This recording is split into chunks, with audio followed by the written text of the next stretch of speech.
Good afternoon to all of you. Good afternoon. जिस political science का आपका group बनाना था, तो सबसे पहले ग्रुप ही बनाते हैं, उसके बाद स्टार्ट करेंगे आज की क्लास, ठीक है, ताकि आप लोग ज्वाइन कर पाएँ।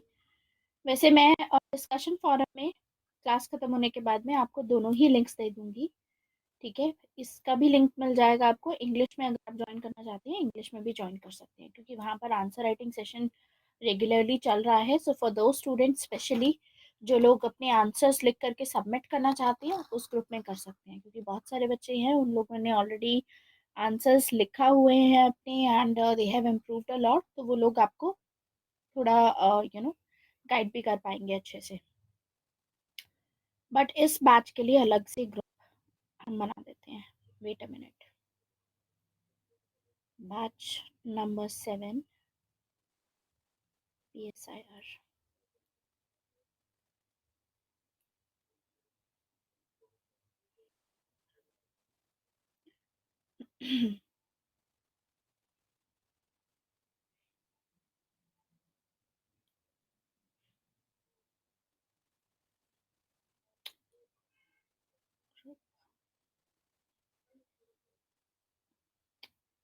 Okay.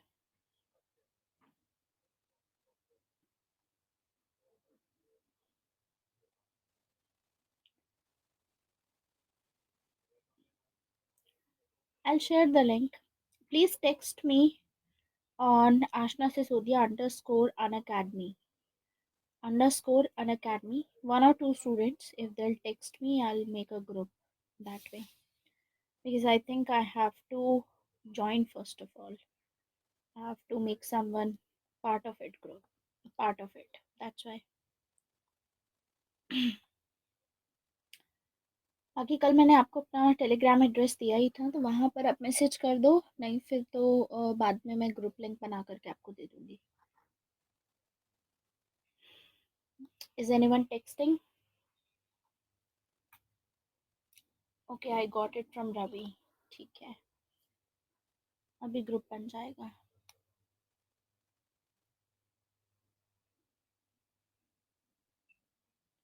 ठीक है, Aishwarya.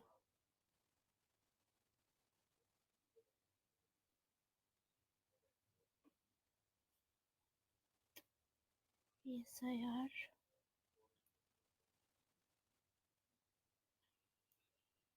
batch 7।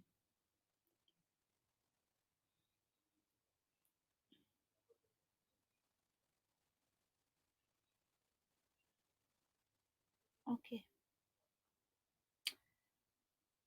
Okay, now I have to create a link. Okay, wait a minute.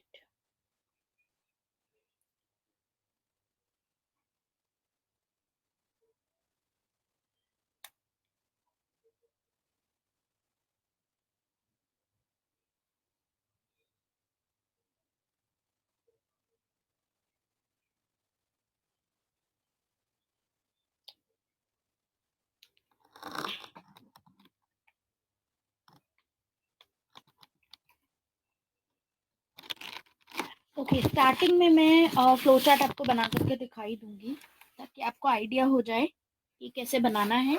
बाकी फिर आप कंटिन्यू जितने भी आपके टॉपिक्स रहेंगे उसमें कंटिन्यू कर लेना, वही सभी फ्लो चार्ट हर एक टॉपिक का होना चाहिए, ठीक है। इंग्लिश वालों के लिए पहले से ही ग्रुप है, हिंदी वाले ग्रुप में की भीड़ हो जाएगी।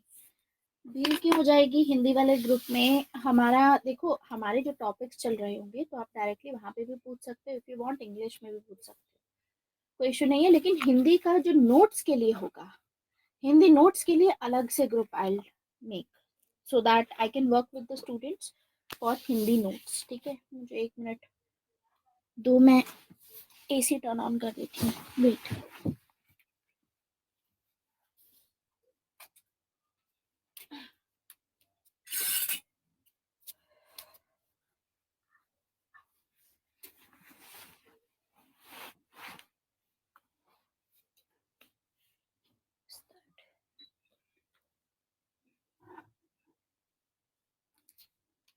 हाँ, बेसिक से आई विल डू, हम बिल्कुल बेसिक से करें। अभी तक आपको जितना कल पढ़ाया है आपने क्लास देखी थी, आपको वो समझ में आया? बिल्कुल बेसिक से शुरू किया है, किसी को कुछ नहीं भी आता है तो भी हम हर एक चीज पे ध्यान दे रहे हैं। हाँ बिल्कुल ऐसे ही पढ़ेंगे, तो आपको टेंशन लेने की जरूरत नहीं है इसमें।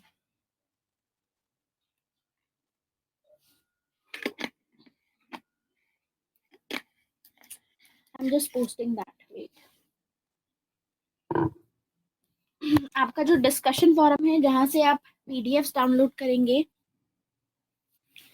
वहां से आपको लिंक मिल जाएगा, ठीक है? सो दैट फ्यूचर में कभी कोई भी ज्वाइन करता है तो उनको कोई प्रॉब्लम नहीं आएगी ग्रुप ढूंढने में, because for the 6 months this will be going on.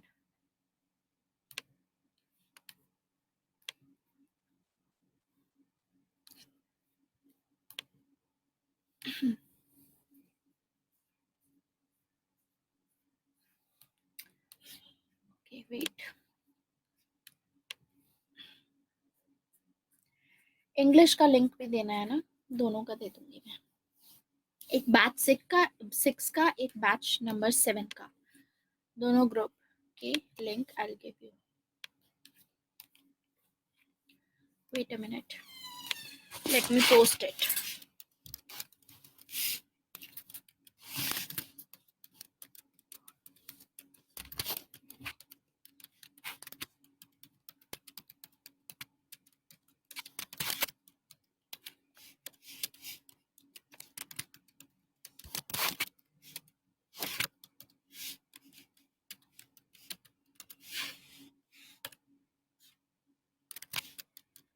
Batch 6,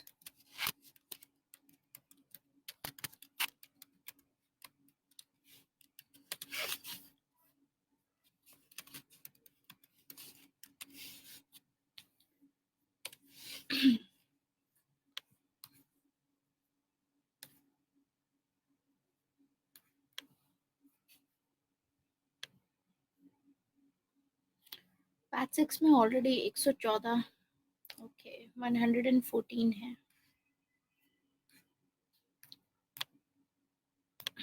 कोई बात नहीं।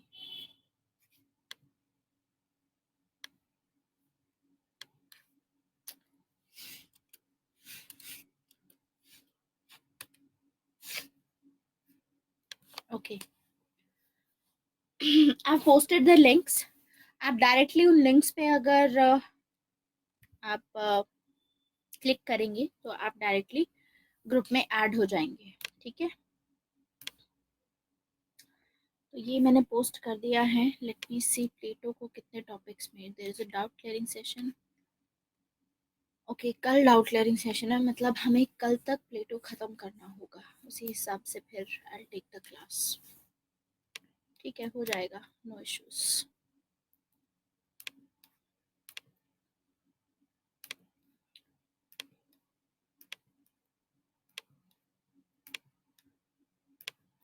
ओके, अभी क्लास शुरू करते हैं। लेट्स सी, बहुत सारे क्वेश्चंस आ रहे हैं।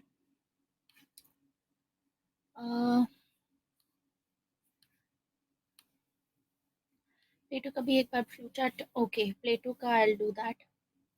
कल अगर आपने नहीं बनाया था तो आप हम बनाएंगे वैसे आगे फ्लो चार्ट, लेकिन जो कल फ्लो चार्ट बनाया था वो आप रिकॉर्डिंग देख सकते हो ना उमंग, तो रिकॉर्डिंग से आपको दोबारा से वो फ्लो चार्ट आप बना सकते हो, कोई इशू नहीं है।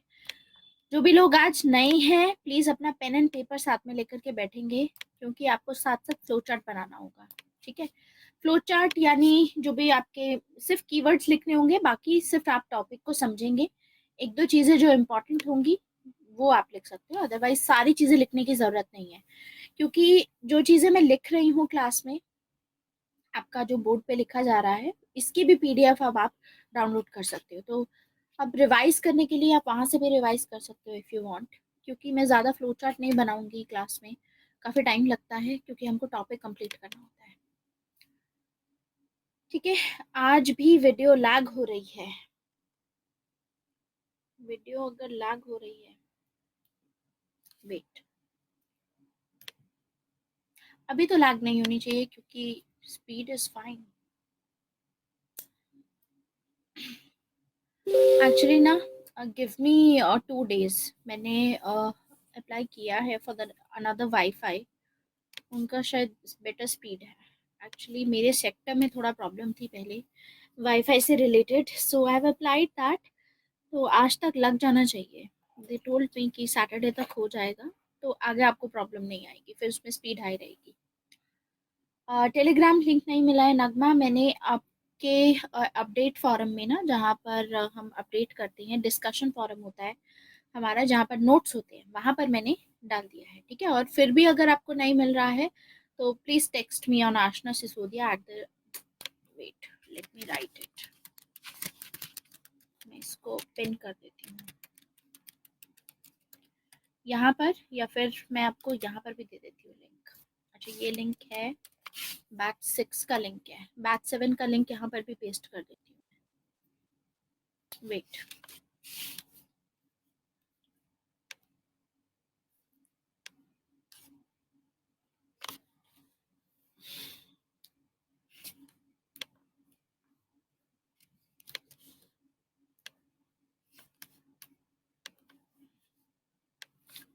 ये आपके ग्रुप का लिंक है, ठीक है। हैव पिन्ड इट, डायरेक्टली इस पे क्लिक करोगे तो you'll be joined. Okay, Hindi वाले तो 5-10 स्टूडेंट्स हैं, हाँ तो अगर 5-10 स्टूडेंट्स हैं तो हिंदी के लिए हम कर लेंगे। हिंदी के लिए भी पीडीएफ मिलेगा, या कौन सी बुक लें, हाँ वो मैं बताऊंगी आपको। I make a group in for Hindi, मतलब आप लोगों का ना हिंदी में बस डाल देना एक बारी, या मुझे मैसेज डाल दो, सो दैट हिंदी के लिए जो नोट्स का होगा ग्रुप, जिसमें हम लोग काम करेंगे for the Hindi medium notes, ठीक है, वो वहां पर करेंगे। अदरवाइज यूजुअली आप क्लास में किसी भी बच्चों से डाउट पूछ सकते हो, अगर आपको कोई भी डाउट आता है, और whenever I be there. Previous year question and syllabus का, प्रीवियस ईयर आपने Jayashree, have you not been there in the first class of that? वहां पर प्रीवियस ईयर का हमने डिस्कशन किया था। प्रीवियस ईयर क्वेश्चंस की बुक एक है, I will give you the link, एक बुक है उसकी, वो आप प्रैक्टिस कर सकते हो इफ यू वांट, ठीक है। मैंने डिस्कशन फोरम में डाल दिया है, आप प्लीज वहां से देखिए, ठीक है। डिस्कशन फोरम में जहाँ से आप पीडीएफ डाउनलोड करते हो लेक्चर्स की, वहां पर मैसेज मैंने डाला है एक पोस्ट, वहां पर दोनों ही ग्रुप के लिंक है। ओके सो अब स्टार्ट करें। प्लेटो, प्लेटो का कल हमने बेसिक समझा था। प्लेटो का हमने बेसिक में देखा था कि पेलोपोनेशियन वॉर चल रही थी, और पेलोपोनेशियन वॉर के चलते ये हार जाएंगे, एथेंस हार जाएगा, and he will be very disturbed, ये पब्लिक लाइफ का पार्ट नहीं बनेंगे, इनको ऑफर आया था ये रिजेक्ट कर देंगे। एंड ये मानते थे कि एथेंस इसलिए हारा क्योंकि एथेंस में करप्शन थी, और करप्शन का रीजन था इग्नोरेंस। इग्नोरेंस यानी लोग जो थे इग्नोरेंट थे, लोगों को ये नहीं पता था कि मतलब लोगों का मानना ये था, क्योंकि सोफिस्ट जो थे वो ऐसी चीजें पढ़ाते थे स्टूडेंट्स को कि पैसे के पीछे भागो, because money is the source of happiness, और पैसा कैसे कमाया जाए ज्यादा से ज्यादा, पॉलिटिक्स से, करप्शन करके। तो इग्नोरेंट थे इसी की वजह से। तो इन्होंने सोल्यूशन ये दिया कि एथेंस को हम परफेक्ट तब बना सकते हैं जब फिलोसोफर्स रूलर्स बन जाएं। अगर फिलोसोफर्स रूलर बन जाते हैं, या जो रूलर्स है, जो भी राजा है, अगर वो, उसको फिलोसफी पता है, मतलब इफ हिल स्टडी फिलोसफी, तो मतलब उसको ज्ञान हो जाएगा फिलोसफी। फिलोसोफर्स वो लोग होते हैं जिन लोगों के पास में बहुत ही ज्यादा ज्ञान होता है, ठीक है, बहुत ज्यादा नॉलेज होगी। तो नॉलेज होती है तो फिर आपको के पास में नॉलेज है कि अच्छी लाइफ जीने के लिए पैसे की जरूरत नहीं होती, पैसा इज नॉट दैट इम्पोर्टेंट। तो अल्टीमेटली फिर आप करप्शन नहीं करोगे, आप करप्शन नहीं करोगे तो आपका जो कंट्री है, आपका जो स्टेट है, वो स्टेबल रहेगा, वल्नरेबल नहीं होगा, बाहर वाले लोग अटैक नहीं करेंगे, और फिर आप परफेक्ट रहोगे और यूनिटी बनी रहेगी। अगर कोई फिर भी अटैक करता है तो यूनिटी के साथ में आप फाइट बैक करोगे, एंड आप हमेशा सुप्रीम रहोगे उनसे, ठीक है।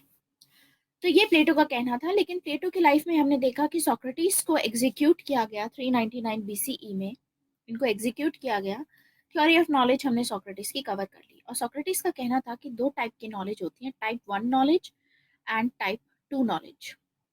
ये अभी आज हम देखेंगे, इनकी थ्योरी ऑफ नॉलेज से रिलेटेड कुछ चीजें हम लिखेंगे, तो पेन एंड पेपर अपना प्लीज रेडी रखिएगा, ठीक है। थ्योरी ऑफ नॉलेज की कुछ हमको उसका डेटा लिखना है अलग से, बिकॉज वो आपकी पीडीएफ में नहीं होता, because we have to always make sure कि ज़्यादा बेहतर नोट्स हो हर बारी, ठीक है, और ज़्यादा से ज़्यादा चीज़ें हम इनकॉर्पोरेट कर सकें so that you can stand out in your answers.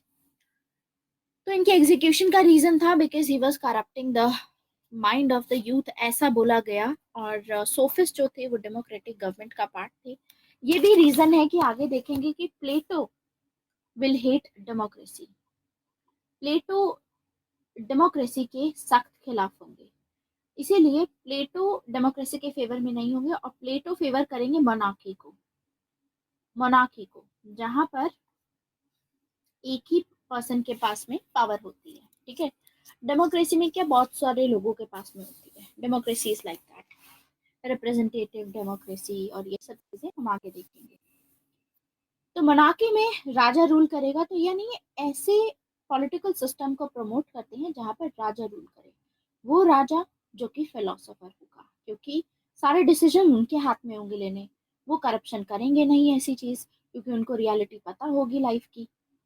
तो उसी से रिलेटेड बहुत सारी थ्योरीज देंगे ये, बहुत सारी थ्योरीज देंगे, ठीक है। तो आगे जाकर के हमने देखा, ऑलरेडी हमने देखा था कि एग्जीक्यूट किया जाएगा पहले इन्हें, उसके बाद प्लेटो छोड़ करके चले जाएंगे एकेडमी पे, दोबारा से आएंगे जब 388 बीसी में अपनी एकेडमी एस्टैब्लिश करेंगे। एंड एकेडमी एस्टैब्लिश करने के बाद में कोशिश करेंगे पॉलिटिकल थ्योरी एंड फिलोसफी को मर्ज करने की, कि कैसे इसको मर्ज किया जाए, ठीक है। तो ये कुछ बुक्स हैं। तो हमने कल फ्लो चार्ट बनाया था, उसमें से मैंने एक फ्लो चार्ट में आपको बोला था कि बुक्स आपको पता होनी चाहिए कौन कौन सी लिखी हैं प्लेटो ने। तो प्लेटो ने बुक लिखी है द रिपब्लिक। हमारा जो मेन काम होता है वो यहाँ से होता है, द रिपब्लिक से we usually work on this, क्योंकि जो इनका काम है, वो जो वर्क्स हैं, ये यंग प्लेटो का काम है। This is the book of young Plato. यहाँ पे जो भी थ्योरीज हैं वो सभी यहाँ पर दी गई हैं।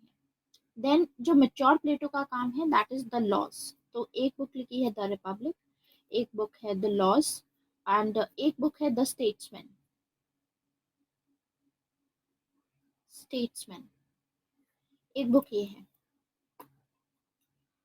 हमारे लिए सबसे इंपॉर्टेंट है द रिपब्लिक, तो ये नाम तो आप कभी नहीं भूलेंगे। This is the most important work of Plato. And इसी में द रिपब्लिक में ही प्लेटो ने अपना काम, जितने भी थ्योरीज लिखी हैं उससे रिलेटेड, कि कैसे हम एथेंस को आइडियल स्टेट बनाना बना सकते हैं, ठीक है। इनका ऑब्जेक्टिव क्या था? प्लेटो का ऑब्जेक्टिव था एथेंस को एक आइडियल स्टेट बनाना। तो जो भी थ्योरीज हम पढ़ेंगे, बहुत सारी थ्योरीज हैं हमारे जो हमें कवर करनी होती है, ये सभी थ्योरीज इसी के अराउंड में है। उसका पर्पस ही यही है, उन थ्योरीज का देने का पर्पस है कि एथेंस को आइडियल स्टेट बनाना है, परफेक्ट स्टेट बनाना है। तो यंग प्लेटो जो थे वो आइडियलिस्टिक थे। आइडियलिस्टिक मतलब ये एकदम परफेक्शन के पीछे भागेंगे। कल मैंने आपको बताया था आइडियलिस्ट लोगों के लिए क्या प्रायोरिटी होती है, स्टेट या इंडिविजुअल। स्टेट को प्रायोरिटी देते हैं ये, कि इंडिविजुअल से ज्यादा आप कलेक्टिव उसमें ध्यान दो, है ना। तो स्टेट में ज्यादा ये प्रायोरिटी देते हैं। तो ये आइडियलिस्ट हैं कि स्टेट के ऊपर कुछ भी नहीं है। और इनके ऊपर बहुत सारे लोगों का इन्फ्लुएंस पड़ा। किन किन का इन्फ्लुएंस पड़ा है? सोक्रेटिस, जो कि इनके मेंटर थे, इनके टीचर थे। इनकी जो थ्योरी ऑफ नॉलेज है वहां से निकल के आया dialectics.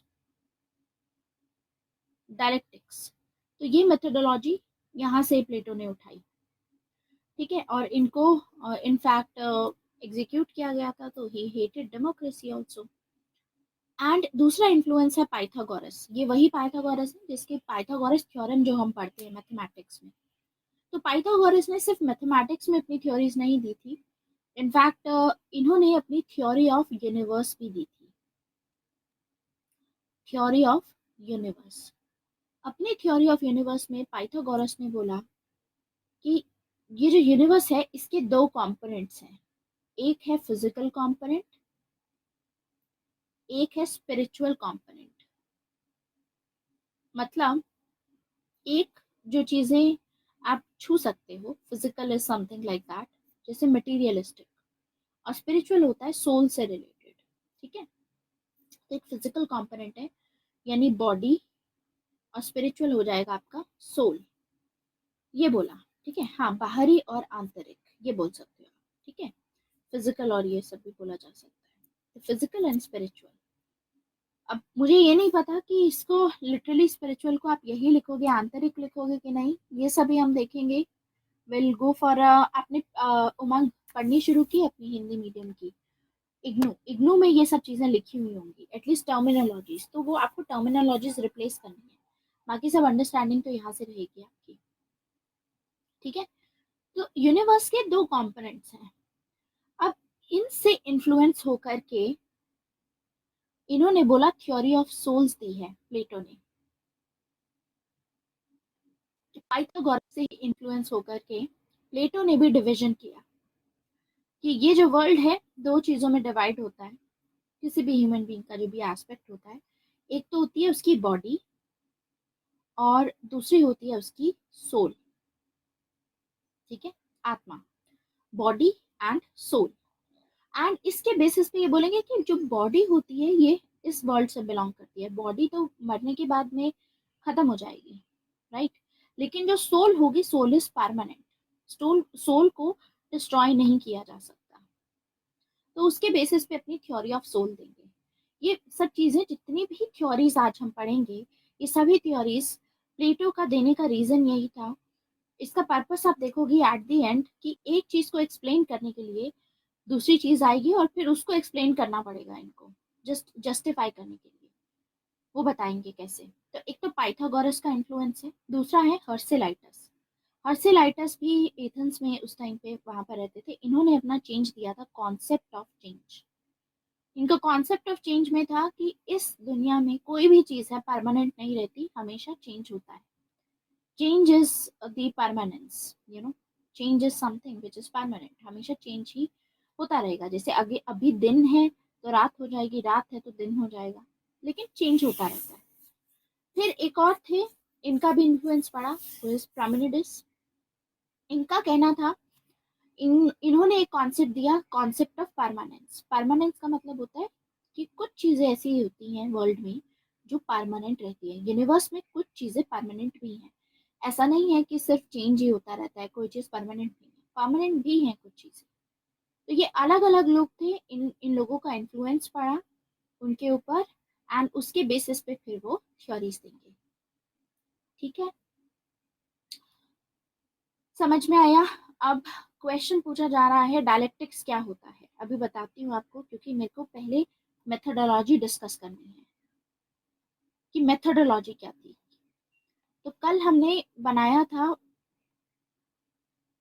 Flow chart. Flow chart में मैंने आपको बताया था कि एक मेथोडोलॉजी आपको पता होनी चाहिए। दो मेथोडोलॉजीज हैं एक्चुअली प्लेटो की। पहली मेथोडोलॉजी है डायलेक्टिक्स, जो कि एरिस्टोटल से इन्फ्लुएंस थी। एरिस्टोटल ने अपनी थ्योरी ऑफ नॉलेज में डायलेक्टिक्स की बात की थी।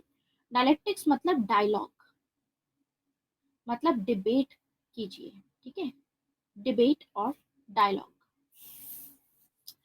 डिबेट और डायलॉग यानी कि आपस में अगर आप डिबेट करते हो तो आपके अपने ओपिनियन है, सामने वाले के अपने बिलीफ और अपने ओपिनियन है। आपके ओपिनियन में ऐसा तो नहीं है कि सारी चीजें पॉजिटिव रहेंगी, ऐसे ही सामने वाले के ओपिनियन में भी सारी चीजें पॉजिटिव नहीं होंगी, नेगेटिव होंगी कुछ। तो आप एक दूसरे के नेगेटिव काट करके जो फाइनली बहस करने के बाद, डायलॉग डिबेट करने के बाद जो चीज सामने आएगी वो होगी प्योर नॉलेज। यानी सोक्रेटिस का कहना था कि हमको डायलेक्टिक्स के थ्रू, क्योंकि हमारे पास नॉलेज होती है ऑलरेडी, हमारी सोल के अंदर होती है, लेकिन हम डायलेक्टिक्स के थ्रू प्योर नॉलेज तक पहुंच सकते हैं। तो thesis, antithesis will result into synthesis. ठीक है, तो ये है आपका डायलेक्टिक्स, डायलॉग होगा इसमें। दूसरी मेथोडोलॉजी इसमें आती है डिडक्टिव मेथोडोलॉजी। डिडक्टिव, डिडक्टिव का क्या मतलब होता है? डिडक्टिव का मतलब समझने के लिए हमको इंडक्टिव का मतलब समझना होगा। इंडक्टिव का मतलब होता है ऑब्जर्वेशन पे बेस्ड। आप कोई एक्सपेरिमेंट करते हो, एक्सपेरिमेंट करके आप ऑब्जर्व करते हो उसको पूरा, और उसके बेसिस पे आप फिर बताते हो कि ये this is the truth, right. वो होती है इंडक्टिव अप्रोच। जैसे कि बहुत बार आपने एक्सपेरिमेंट किया और एक ही चीज बार बार हो रही है, तो उसके बेसिस पे आप उसको बोल दोगे कि मतलब this is the truth, right. ये केमिकल इस केमिकल के साथ में जब भी अगर मिक्स होता है तो फाइनली ब्लू कलर अपीयर होता है। जैसे ये एक एक्सपेरिमेंट है, ठीक है। तो इस अप्रोच को बोलते हैं इंडक्टिव, कि आप पहले एक्सपेरिमेंट करोगे, उसके बाद ऑब्जर्व करोगे कि क्या रिएक्ट किया गया, सही चीजें हुई कि नहीं, और फिर आप अपना फाइनल कंक्लूजन दोगे। डिडक्टिव में ऐसा नहीं होता। डिडक्टिव को बोलते हैं हम pre conceived conclusions. Pre conceived conclusion, pre conceived conclusion का क्या मतलब होता है? मतलब बिना कुछ पहले ही अपने दिमाग में आप ये चीज सेट कर दोगे कि ये सोल्यूशन है, और उसको किसी भी तरीके से जस्टिफाई करने के लिए आप वेज ढूंढोगे, आप तरीके ढूंढोगे कि इसको जस्टिफाई मैं कर सकूं। समझ में आया? तो प्लेटो जो थे वो डिडक्टिव थे। प्लेटो ने ऐसा नहीं किया कि कोई एक्सपेरिमेंट किया, जबरदस्ती ये कोशिश करेंगे एक ना, मतलब जैसे कि ये चाहते क्या थे, इनका सोल्यूशन क्या था, पर्पस क्या है इनका? पर्पस था प्लेटो का एथेंस को आइडियल स्टेट बनाना, to make Athens an ideal state, कि एकदम परफेक्ट स्टेट बन जाए, ये पर्पस था। एंड इस पर्पस के लिए जो सोल्यूशन इन्होंने प्रपोज किया, क्या सोल्यूशन था? हमने देखा, इन्होंने बोला कि फिलोसोफर किंग होना चाहिए। अगर एक राजा जो है वो फिलोसोफर होगा तो परफेक्ट स्टेट बन सकता है, ये इनका सोल्यूशन था। अब ये तो इन्होंने पहले ही सोच करके बता दिया, इसको जस्टिफाई करने के लिए ही सारी थ्योरीज दी जाएंगी कि एक राजा क्यों परफेक्ट होगा, ठीक है। क्योंकि देखो ये डेमोक्रेसी के तो खिलाफ थे, तो इनको एक चीज पता थी कि डेमोक्रेसी तो मैं कभी भी नहीं, पॉलिटिकल सिस्टम डेमोक्रेटिक कभी भी परफेक्ट नहीं बन सकता, ठीक है। इनफैक्ट आज के टाइम पे भी बहुत सारे ऐसे स्कॉलर्स हैं जैसे कि ली क्वान यू, इनके बारे में हम आगे पढ़ेंगे डेमोक्रेसी के टॉपिक में। ली क्वान यू सिंगापुर के हैं और ये मानते हैं कि जिस भी देश में डेमोक्रेसी होती है उस देश में कभी डेवलपमेंट अच्छे से नहीं हो पाएगी। ली क्वान यू मानते हैं कि हमको इंडिया का मॉडल फॉलो नहीं करना चाहिए क्योंकि इंडिया ने डेमोक्रेसी फॉलो की है, हमको चाइना का मॉडल फॉलो करना चाहिए क्योंकि चाइना में डेमोक्रेसी नहीं है। इसी वजह से चाइना ने, आप देखो कि पिछले 20 सालों में, पिछले 2 डेकेड्स में चाइना ने जो ग्रोथ पाई है वो ग्रोथ किसी इतनी जल्दी किसी भी नेशन ने नहीं पाई। In fact China in terms of purchasing power parity अभी भी लार्जेस्ट कंट्री है, ठीक है, टॉप मोस्ट फर्स्ट कंट्री है। एंड जीडीपी, नॉमिनल जीडीपी में भी अभी सेकंड पोजीशन पे है और अभी बहुत जल्दी फर्स्ट पे आ जाएगा, बहुत जल्दी यूएसए को रिप्लेस करेगा। समझ गए? तो ये डेमोक्रेसी के ऊपर बेस्ड है, ये इनकी अपनी परसेप्शन है। तो ऐसे ही प्लेटो की अपनी परसेप्शन थी कि डेमोक्रेसी कभी बेहतर नहीं हो सकती, डेमोक्रेसी बेहतर नहीं होगी। इनके रीजन क्या थे? क्योंकि ये इन्फ्लुएंस थे उस टाइम से। इनके रीजन था क्योंकि सोक्रेटिस को एग्जीक्यूट किया गया था, उनको पनिशमेंट दी गई थी, इसीलिए इन्होंने सोल्यूशन निकाला कि देखो डेमोक्रेसी तो परफेक्ट नहीं है, परफेक्ट होगी जब मोनार्की होगी, यानी एक बंदा रूल करेगा और मोनार्की में फिलोसोफर किंग होगा जो रूल करेगा, जिसके पास में एब्सोल्यूट पावर होगी, एब्सोल्यूट पावर होगी, जो चीज ये चाहते हैं रूल इम्प्लीमेंट करना सभी को मानना पड़ेगा, ठीक है। और इसको जस्टिफाई करने के लिए बहुत सारी थ्योरीज देंगे और वही सभी थ्योरीज हमको पढ़नी है। तो यानी ये डिडक्टिव अप्रोच अब हमको समझ में आती है कि ये अपने आप से ही पहले इमेजिन कर लेंगे कि ये तो सोल्यूशन है और उसको जस्टिफाई करने के लिए बहुत सारे तरीके निकालेंगे, उसी के लिए बहुत सारी थ्योरीज देंगे। समझ आया डिडक्टिव अप्रोच? तो ये दोनों मेथोडोलॉजी है। तो यानी जो अपनी थ्योरीज दी हैं उन्होंने, एक तो डायलेक्टिक्स के बेसिस पे दी है कि आपस में एक दूसरे के साथ में वो डायलॉग करेंगे और फाइनली फिर वो बोलेंगे कि देखो डायलॉग से ये चीज समझ में आती है कि ये चीज पर ये परफेक्ट चीज निकल के आई है, तो यानी हमको ये करना चाहिए। और दूसरी चीज होगी डिडक्टिव। डिडक्टिव का मतलब पहले ही सोच लेंगे, और इसमें डायलेक्टिक्स में भी आप सोचो, आप तो बोलोगे कि मैम डायलेक्टिक्स में ऑब्जर्वेशन ही तो होती है एक तरीके से, हम लॉजिक के बेस पे काम कर रहे हैं, डायरेक्ट इमेजिनेशन पे काम कर रहे हैं। डायलेक्टिक्स में क्या होता है, कोई भी चीज़ आपको लगती है, ऑब्जर्व करते हो कि ये तो चीज़ गलत हो रही है, तो आप उसको काउंटर कर सकते हो। नहीं, यहाँ पर भी इमेजिनेशन ही होगी। ठीक है। हाँ, पूर्व निर्णय, अब ये पता नहीं आप कहाँ से बोल रहे हो, मुझे सच में नहीं पता इसको क्या बोल सकते हो आप हिंदी में। आई जस्ट नो कि it is called as preconceived conclusions. पूर्व निर्णय बोला जा सकता है, ठीक है, लेकिन यहाँ पर भी बिलीफ्स होंगे डायलेक्टिक्स में, आप बोल सकते हो, लेकिन इसकी जो टर्मिनोलॉजी है ना उमंग, हम देखेंगे इसको हिंदी नोट्स में। आप लोग आज डाउनलोड करेंगे सबसे पहले प्लेटो वाली पीडीएफ इग्नू की, and will look for a Hindi medium book also, जिसमें आपको एटलीस्ट ये टर्मिनोलॉजीज मिल जाए। ठीक है। तो डायलेक्टिक्स का मतलब है यहाँ पर इवन तो डायलॉग हो रहा है, लेकिन अपनी इमेजिनेशन से वो ये सब चीजें प्री कंसीव्ड कंक्लूजन अप्लाई करके दे रहे हैं। तो ये दो हो गई इनकी मेथोडोलॉजी। मेथोडोलॉजी सबको समझ में आई? कोई डाउट है? मेथोडोलॉजी का मतलब होता है कौन सा मेथड अपना करके ये थ्योरीज दी गई हैं। समझ आया? कोई डाउट है इसमें? ओके। हाँ, प्रक्रिया, इसको प्रक्रिया बोलेंगे। तो इसीलिए बहुत सारी थ्योरीज हैं, हम ये सभी थ्योरीज पढ़ेंगे। मेथोडोलॉजी कवर हो गया। अब ये सभी थ्योरीज का आप एक फ्लो चार्ट बना सकते हो, अलग से फ्लो चार्ट बनेगा ये। ठीक है। इसमें आएगा आपका सबसे पहला हम जो कवर करेंगे वो होगी theory of souls. Theory of soul cover करेंगे, फिर हम कवर करेंगे theory of idea, theory of education, theory of justice, theory of communism, theory of philosopher king and theory of ideal state. और जो फिलोसोफर किंग होगा, because बहुत knowledgeable इंसान है, तो उसके पास में एब्सोल्यूट पावर होगी, एब्सोल्यूट पावर। ठीक है। कम्युनिज्म का क्या मतलब होता है वो देखेंगे, एजुकेशन में ये क्या बोलेंगे, क्योंकि आप ये देखो हमने बात की थी कल एजुकेशन की, जो सोफिस्ट थे वो लोग पढ़ा रहे थे। ठीक है। और वो क्या पढ़ाते थे, प्राइवेट एजुकेशन थी, तो वो लोग पढ़ाते थे, they used to promote individualism and materialism, right. तो ये लोग पढ़ाते थे कि अपने बारे में सोचो, money is the source of happiness, money पाने के लिए पॉलिटिक्स ज्वाइन करो। तो यानी ये लोग खुद करप्शन प्रमोट कर रहे हैं। तो इसमें कुछ चेंज लाने की जरूरत है, और वो चेंज लाया जाएगा थ्योरी ऑफ एजुकेशन के थ्रू, क्योंकि फिलोसोफर किंग कहाँ से आएगा, एजुकेशन से आएगा, एजुकेशनल सिस्टम से निकल के आएगा फिलोसोफर किंग।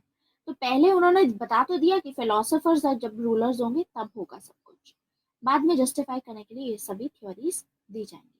तो एक एक करके ये थ्योरीज पढ़ेंगे आज। ये सभी हमने कवर कर लिया है। Let's start with the theory part. अब इनको क्रिटिसाइज करने वाले कौन कौन है, एरिस्टोटल, इनके जो स्टूडेंट हैं ये इनको क्रिटिसाइज करते हैं, एंड कार्ल पॉपर इनको क्रिटिसाइज करते हैं। कार्ल पॉपर का क्रिटिसिज्म अभी नहीं आएगा, काफी लेटर आएगा, जब हम इवैल्यूएशन करेंगे ना पेटो की, तब हम कवर करेंगे इसको इवैल्यूएशन में, फिलहाल नहीं आएगा ये। ठीक है। तो स्टार्ट करते हैं अब थ्योरीज। अब थ्योरीज में भी सबसे पहले हम एरिस्टोटल के बारे में देखेंगे। एरिस्टोटल मैंने आपको बताया था is the father of political philosophy, and sorry, Aristotle is the father of philosophy and ethics। ये प्लेटो है, Plato is the father of political philosophy. Plato ने सिर्फ पॉलिटिक्स में ज्यादा ध्यान दिया है, पॉलिटिक्स के साथ में फिलोसफी को कंबाइन करने की कोशिश की। ठीक है। तो इनको बोलते हैं father of political philosophy, and Socrates को बोलते हैं फादर ऑफ एथिक्स और फादर ऑफ फिलोसफी। ठीक है। पॉलिटिकल फिलोसफी एंड फिलोसफी में डिफरेंस है, क्योंकि फिलोसफी का मतलब होता है आप मल्टीपल उसमें बात कर सकते हो। ठीक है। लेकिन यहाँ पर पॉलिटिक्स के कॉन्टेक्स्ट में बात की जाएगी, पॉलिटिक्स के कॉन्टेक्स्ट में फिलोसफिकल चीजें बोली जाएंगी। ठीक है। देखो, फादर ऑफ पॉलिटिकल फिलोसफी है ये सोक्रेटिस कौन है, father of ethics, father of philosophy. क्योंकि फादर ऑफ एथिक्स कैसे, क्योंकि इनका मेन रीजन ये था कि क्या सही है क्या गलत है, पर्पस ऑफ लाइफ क्या है, ये सब बता रहे थे सोक्रेटिस। और प्लेटो क्या करेंगे, ये सभी टीचिंग्स में से प्लेटो सिर्फ कंसर्न थे एथेंस को एक परफेक्ट स्टेट बनाने के लिए, तो पॉलिटिक्स से कंसर्न रहेंगे। तो प्लेटो वो वाली फिलोसफिकल बातें करेंगे जो कि पॉलिटिक्स से रिलेटेड रहेंगी, इसीलिए is the father of political philosophy. इस स्टेटमेंट को पूरा एनालाइज करेंगे हम अच्छे से, इवैल्यूएशन में एनालाइज होगा। फिलहाल के लिए बस इतना याद रखिए कि इसको क्या बोला जाता है। Father of ethics is Socrates and father of political philosophy is Plato. So circumstances हम देख ही चुके हैं। पेलोपोनेशियन वॉर था, 28 ईयर्स तक चला। सिटी स्टेट्स थे, एथेंस एंड स्पार्टास आपस में लड़ रहे थे। एथेंस इस वॉर में हार गया, जिसके चलते प्लेटो ने काम करना शुरू किया कि एथेंस की जो सोसाइटी है उसमें कैसे बदलाव लाया जाए ताकि हम इसको परफेक्ट स्टेट बना सकें। तो इनका क्या इन्फ्लुएंस किस चीज से थे ये, he wanted to tell how to make Athens a perfect state, कि किस तरीके से परफेक्ट स्टेट बनाए। तो इनका पर्पस ऑफ राइटिंग, जो भी इन्होंने अपनी थ्योरीज दी हैं, इनका पर्पस ऑफ राइटिंग था टू इन्वेस्टिगेट कि क्या रीजन थे जिसकी वजह से एथेंस हारा, एंड अगर ये जो भी रीजंस हैं उसका सोल्यूशन क्या दिया जाए, रेमेडी क्या दी जाए, क्या सोल्यूशन दिया जा सकता है। तो he wanted to make Athens an ideal state. ये इस पर्पस ऑफ राइटिंग से अपनी सभी थ्योरीज देंगे। तो आपको पता है कि सिटी स्टेट था उस टाइम पे पेलोपोनेशियन वॉर, और क्यों डिफीट हुई। तो सोक्रेटिस की कुछ स्टेटमेंट्स आती हैं। नॉलेज इज वर्च्यू, सोक्रेटिस इनके टीचर हैं, ये बोलते थे knowledge is virtue, knowledge is the source of excellence, knowledge is the source of virtue, मतलब knowledge is the source of good life. आप एक अच्छी लाइफ कैसे जी सकते हैं, नॉलेज के थ्रू। अगर आपके पास में नॉलेज है, what constitutes a good life. तो इनका ये कहना था, ठीक है। And unexamined life is not worth living and all that is platonic is Socratic. ये कुछ स्टेटमेंट्स हैं जो आपको डायरेक्टली पूछी जा सकती हैं पेपर में, ठीक है। This can be asked. तो ये चीज़ों को हम समझेंगे, आज नहीं समझेंगे इन स्टेटमेंट्स को, इसको हम इवैल्यूएशन में समझेंगे अच्छे से। फिलहाल हम अपनी थ्योरीज का कॉन्टेक्स्ट शुरू करेंगे एंड थ्योरीज समझेंगे, उसके आइडियाज समझेंगे, उसके बाद हम ये सब चीज़ें देखेंगे कि क्या कहना था इनका। नॉलेज वैसे भी थ्योरी ऑफ नॉलेज में हम डिस्कस कर ही चुके हैं, नॉलेज इज वर्च्यू वाला, ठीक है। And unexamined life is not worth living, इसका क्या मतलब है। सोक्रेटिस का कहना था कि ऐसी लाइफ जिसको आपने एग्जामिन नहीं किया है, ऐसी लाइफ जिसमें आपने क्वेश्चन नहीं किया है अपने आप को कि ये जिस भी तरीके से मैं अगर जी रहा हूँ, तो whether this life is worth living और नॉट। क्योंकि यूजुअली आज के टाइम पे देखो, people are living unexamined life. Unexamined life, लोग क्या करते हैं, सोते हैं, उठते हैं, और फिर उसके बाद ऑफिस जाते हैं, खाते हैं, फिर वापस आते हैं और सो जाते हैं दोबारा, ठीक है। तो अनएग्जामिन्ड मतलब लोग इस तरीके से मशीन की तरह काम कर रहे हैं, ठीक है। तो आपको अपने आप से क्वेश्चन करना चाहिए कि क्या आप अपनी लाइफ में खुश हो, जो आप लाइफ जी रहे हो, whether it is worth living और नॉट, ठीक है। ऐसी लाइफ मतलब पर्पस ऑफ लाइफ है क्या, यही पर्पस ऑफ लाइफ है। एक अच्छी लाइफ जीना ही पर्पस ऑफ लाइफ है। अगर आप यहाँ पर आए हैं तो आपको एक अच्छी लाइफ जीनी चाहिए। तो you have to examine your yourself कि ये लोग मनी के पीछे भाग रहे थे, सोफिस्ट, तो क्या ये जो करप्शन कर रहे थे, क्या ये करप्शन करने से इनकी लाइफ जो थी वर्थ लिविंग थी। पैसा तो इनके पास ऑलरेडी बहुत था, एक बार मान लो करप्शन कर ली, करोड़ों रुपए आ गया, लेकिन उसके बावजूद भी they kept on doing corruption. तो ऐसे तो कोई फिर एंड नहीं है, लालच की तो कोई सीमा नहीं है ना। तो इसीलिए इनका कहना था कि अपनी लाइफ को एग्जामिन करना चाहिए आपको, ठीक है।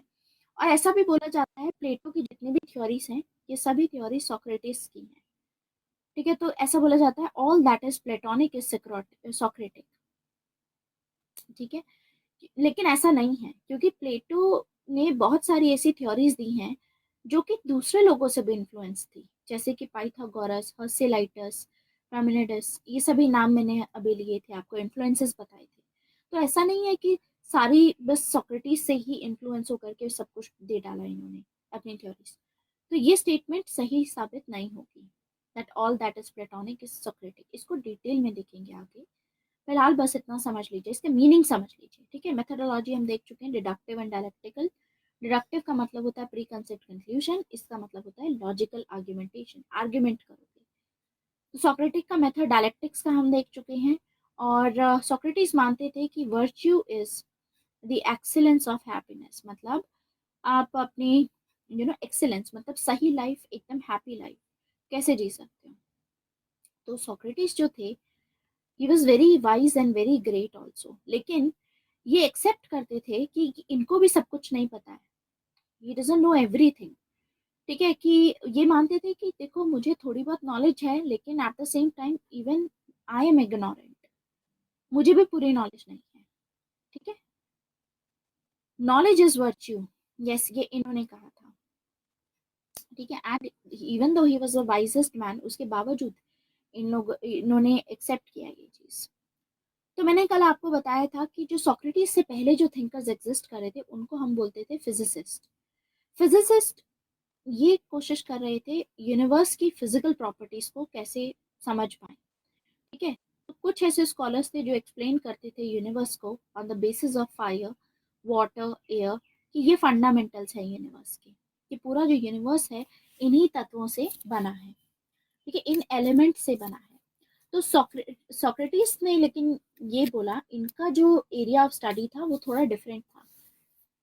इनका कहना था कि रादर देन स्टडिंग कि यूनिवर्स किन चीज़ों से बना है, क्या एलिमेंट्स हैं, फिजिकल प्रॉपर्टीज क्या हैं, ये ज़्यादा इम्पॉर्टेंट है जानना कि हमारा पर्पस ऑफ लाइफ क्या है। एलिमेंट्स ऑफ लाइफ ज़रूरी नहीं है, पर्पस क्या है हमारा यहाँ पे आने का। ठीक है, तो इनका मानना था कि it is very important to know कि हमको अपनी लाइफ कैसे जीनी चाहिए। ठीक है, तो what should be, what ought to be, how we ought to live our life, मतलब कैसे जीनी चाहिए। इसीलिए इनको फादर ऑफ एथिक्स बोला जाता है, कि हमको ये समझना है।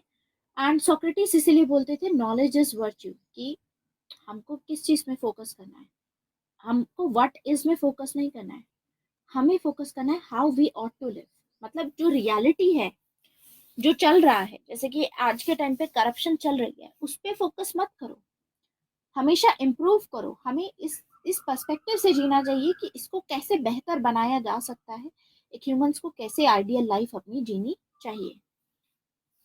ठीक है, तो he is the father of ethics and philosophy. तो ये 3 स्कूल्स ऑफ थॉट्स हैं।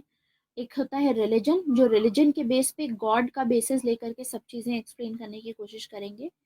फिर एक है आपका साइंस, सबको पता है साइंटिफिक, उससे एक होता है फिलोसफी जो लाइफ से रिलेटेड, ठीक है, कैसे जीनी चाहिए, शुड बी पे, ऑट टू बी पे फोकस करता है, नॉट इन द रियलिटी, कैसे जीना चाहिए। तो सोक्रेटिस के बड़े बड़े जो क्वेश्चन उनके दिमाग में थे कि what is the purpose of life, and हमारे पास में purpose of life is we need to know कि एक अच्छी लाइफ कैसे जा सकती है, how we ought to live, what is good, what is right, what is justice. ठीक है, नॉलेज इज वर्च्यू और excellence, that means purpose of life यही है कि हमको खुश रहना है। खुश हम तभी रहेंगे जब हम एक अच्छी लाइफ जी रहे हैं। तो what constitutes a good life. मान लीजिए कोई शू मेकर है, जूता बनाने वाला, ठीक है, वो जूता बना रहे हैं, तो उससे भी उसको खुशी मिलेगी।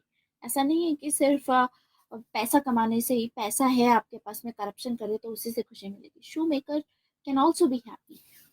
ठीक है, तो इसका मतलब है हमको ज्यादा फोकस करना है उन चीजों पे कि हमको हैप्पीनेस क्या चीजें देती है। मनी के पीछे अगर आप सोच रहे हो तो आप इग्नोरेंट हो। अगर आपको लगता है कि आपके पास 1 करोड़ रुपए आ जाए और आप फिर उसके बाद खुश हो जाओगे, यू आर इग्नोरेंट, उसके बाद भी आप खुश नहीं होगे, क्योंकि फिर आप कोई नई चीज डिमांड करोगे कि अरे 1 करोड़ नहीं मांगना चाहिए था, 100 करोड़ मांगना चाहिए था, क्योंकि 1 करोड़ मांग लिया, ये तो विश पूरी हो गई। ठीक है, तो ऐसे कभी खत्म नहीं हो गया, इस साइकिल से आप कभी बाहर नहीं निकल पाओगे, क्योंकि आप फिर इग्नोरेंट हो, आपको रियलिटी नहीं पता है लाइफ की। And how to lead a good life, कैसे जी सकते हो आप बेहतर जिंदगी, उसके लिए आपको पता होना चाहिए कि गुड लाइफ जीने की जो कॉन्स्टिट्यूट्स होते हैं, मतलब क्या चीज़ें बेहतर बनाती हैं आपकी लाइफ को, और नॉलेज बेहतर बनाती है, उसकी नॉलेज होनी चाहिए। तो there is a connection between knowledge and happiness. ये सभी चीज़ें हम कवर कर चुके हैं, और इनका मानना था सोक्रेटिस का कि जो टीचर्स होते हैं, ठीक है। टीचर्स जो थे, सोफिस्ट जो थे उस टाइम पे, वो वही पढ़ा रहे थे जो बच्चे सुनना चाहते थे, that money is the source of happiness, कि कैसे हैप्पीनेस हो जाए। तो they were not doing justice with the responsibility. Sophist जो थे ये टीचर्स थे, इनके ऊपर रिस्पॉन्सिबिलिटी थी कि अपने स्टूडेंट्स को सही डायरेक्शन में ये गाइड करें, बट सोफिस्ट जस्टिस नहीं कर रहे थे, ठीक है। और ये डेमोक्रेसी को फेवर करते थे। सोक्रेटिस जो थे ये एरिस्टोक्रेसी को फेवर करते थे, एरिस्टोक्रेसी को। एंड ये डेमोक्रेसी को काफ़ी ज़्यादा डाउट रहता था इनको, डेमोक्रेसी पे, ठीक है। और ये मानते थे पेड टीचिंग पे, ये मानते थे कि फ्री एजुकेशन होनी चाहिए, ठीक है। ये सब चीज़ें नॉलेज के थ्रू, ये सभी चीज़ें हमने कवर की।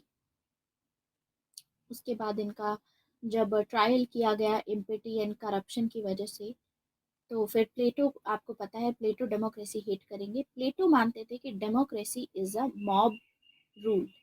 मॉब रूल मतलब भीड़ जो होती है, क्राउड जो होता है, क्राउड जो होता है उसका रूल होता है ये। क्राउड मतलब मेजोरिटी का, मेजोरिटी लोग पावर में हैं, मेजोरिटी लोग अनएजुकेटेड लोग। ऐसे अनएजुकेटेड लोग जो पावर में हैं डेमोक्रेसी में, ये इमोशनल एंड स्टूपिड डिसीजंस लेते हैं। जैसे कि सोक्रेटिस को एग्जीक्यूट करने का जो डिसीजन था वो डेमोक्रेटिक गवर्नमेंट ने लिया था, तो ये बहुत ही स्टूपिड डिसीजन था प्लेटो की आइज में, ठीक है। So the people don't use their reason. इनका मानना था ये लोग लॉजिक नहीं लगाते हैं, ये इमोशनल एंड स्टूपिड डिसीजन लेते हैं, इसीलिए ही हेटेड डेमोक्रेसी, और ये मोनार्की को सपोर्ट करेंगे, मोनार्की को सपोर्ट करेंगे, ठीक है। तो अब स्टार्ट करेंगे हम इनकी थ्योरी ऑफ सोल्स। ये सब बाकी चीज़ें आप पढ़ ही लेना, आई थिंक ये सब चीज़ें हमारी डिस्कस हो चुकी है। This is idea. Theory of soul पहले कवर करते हैं।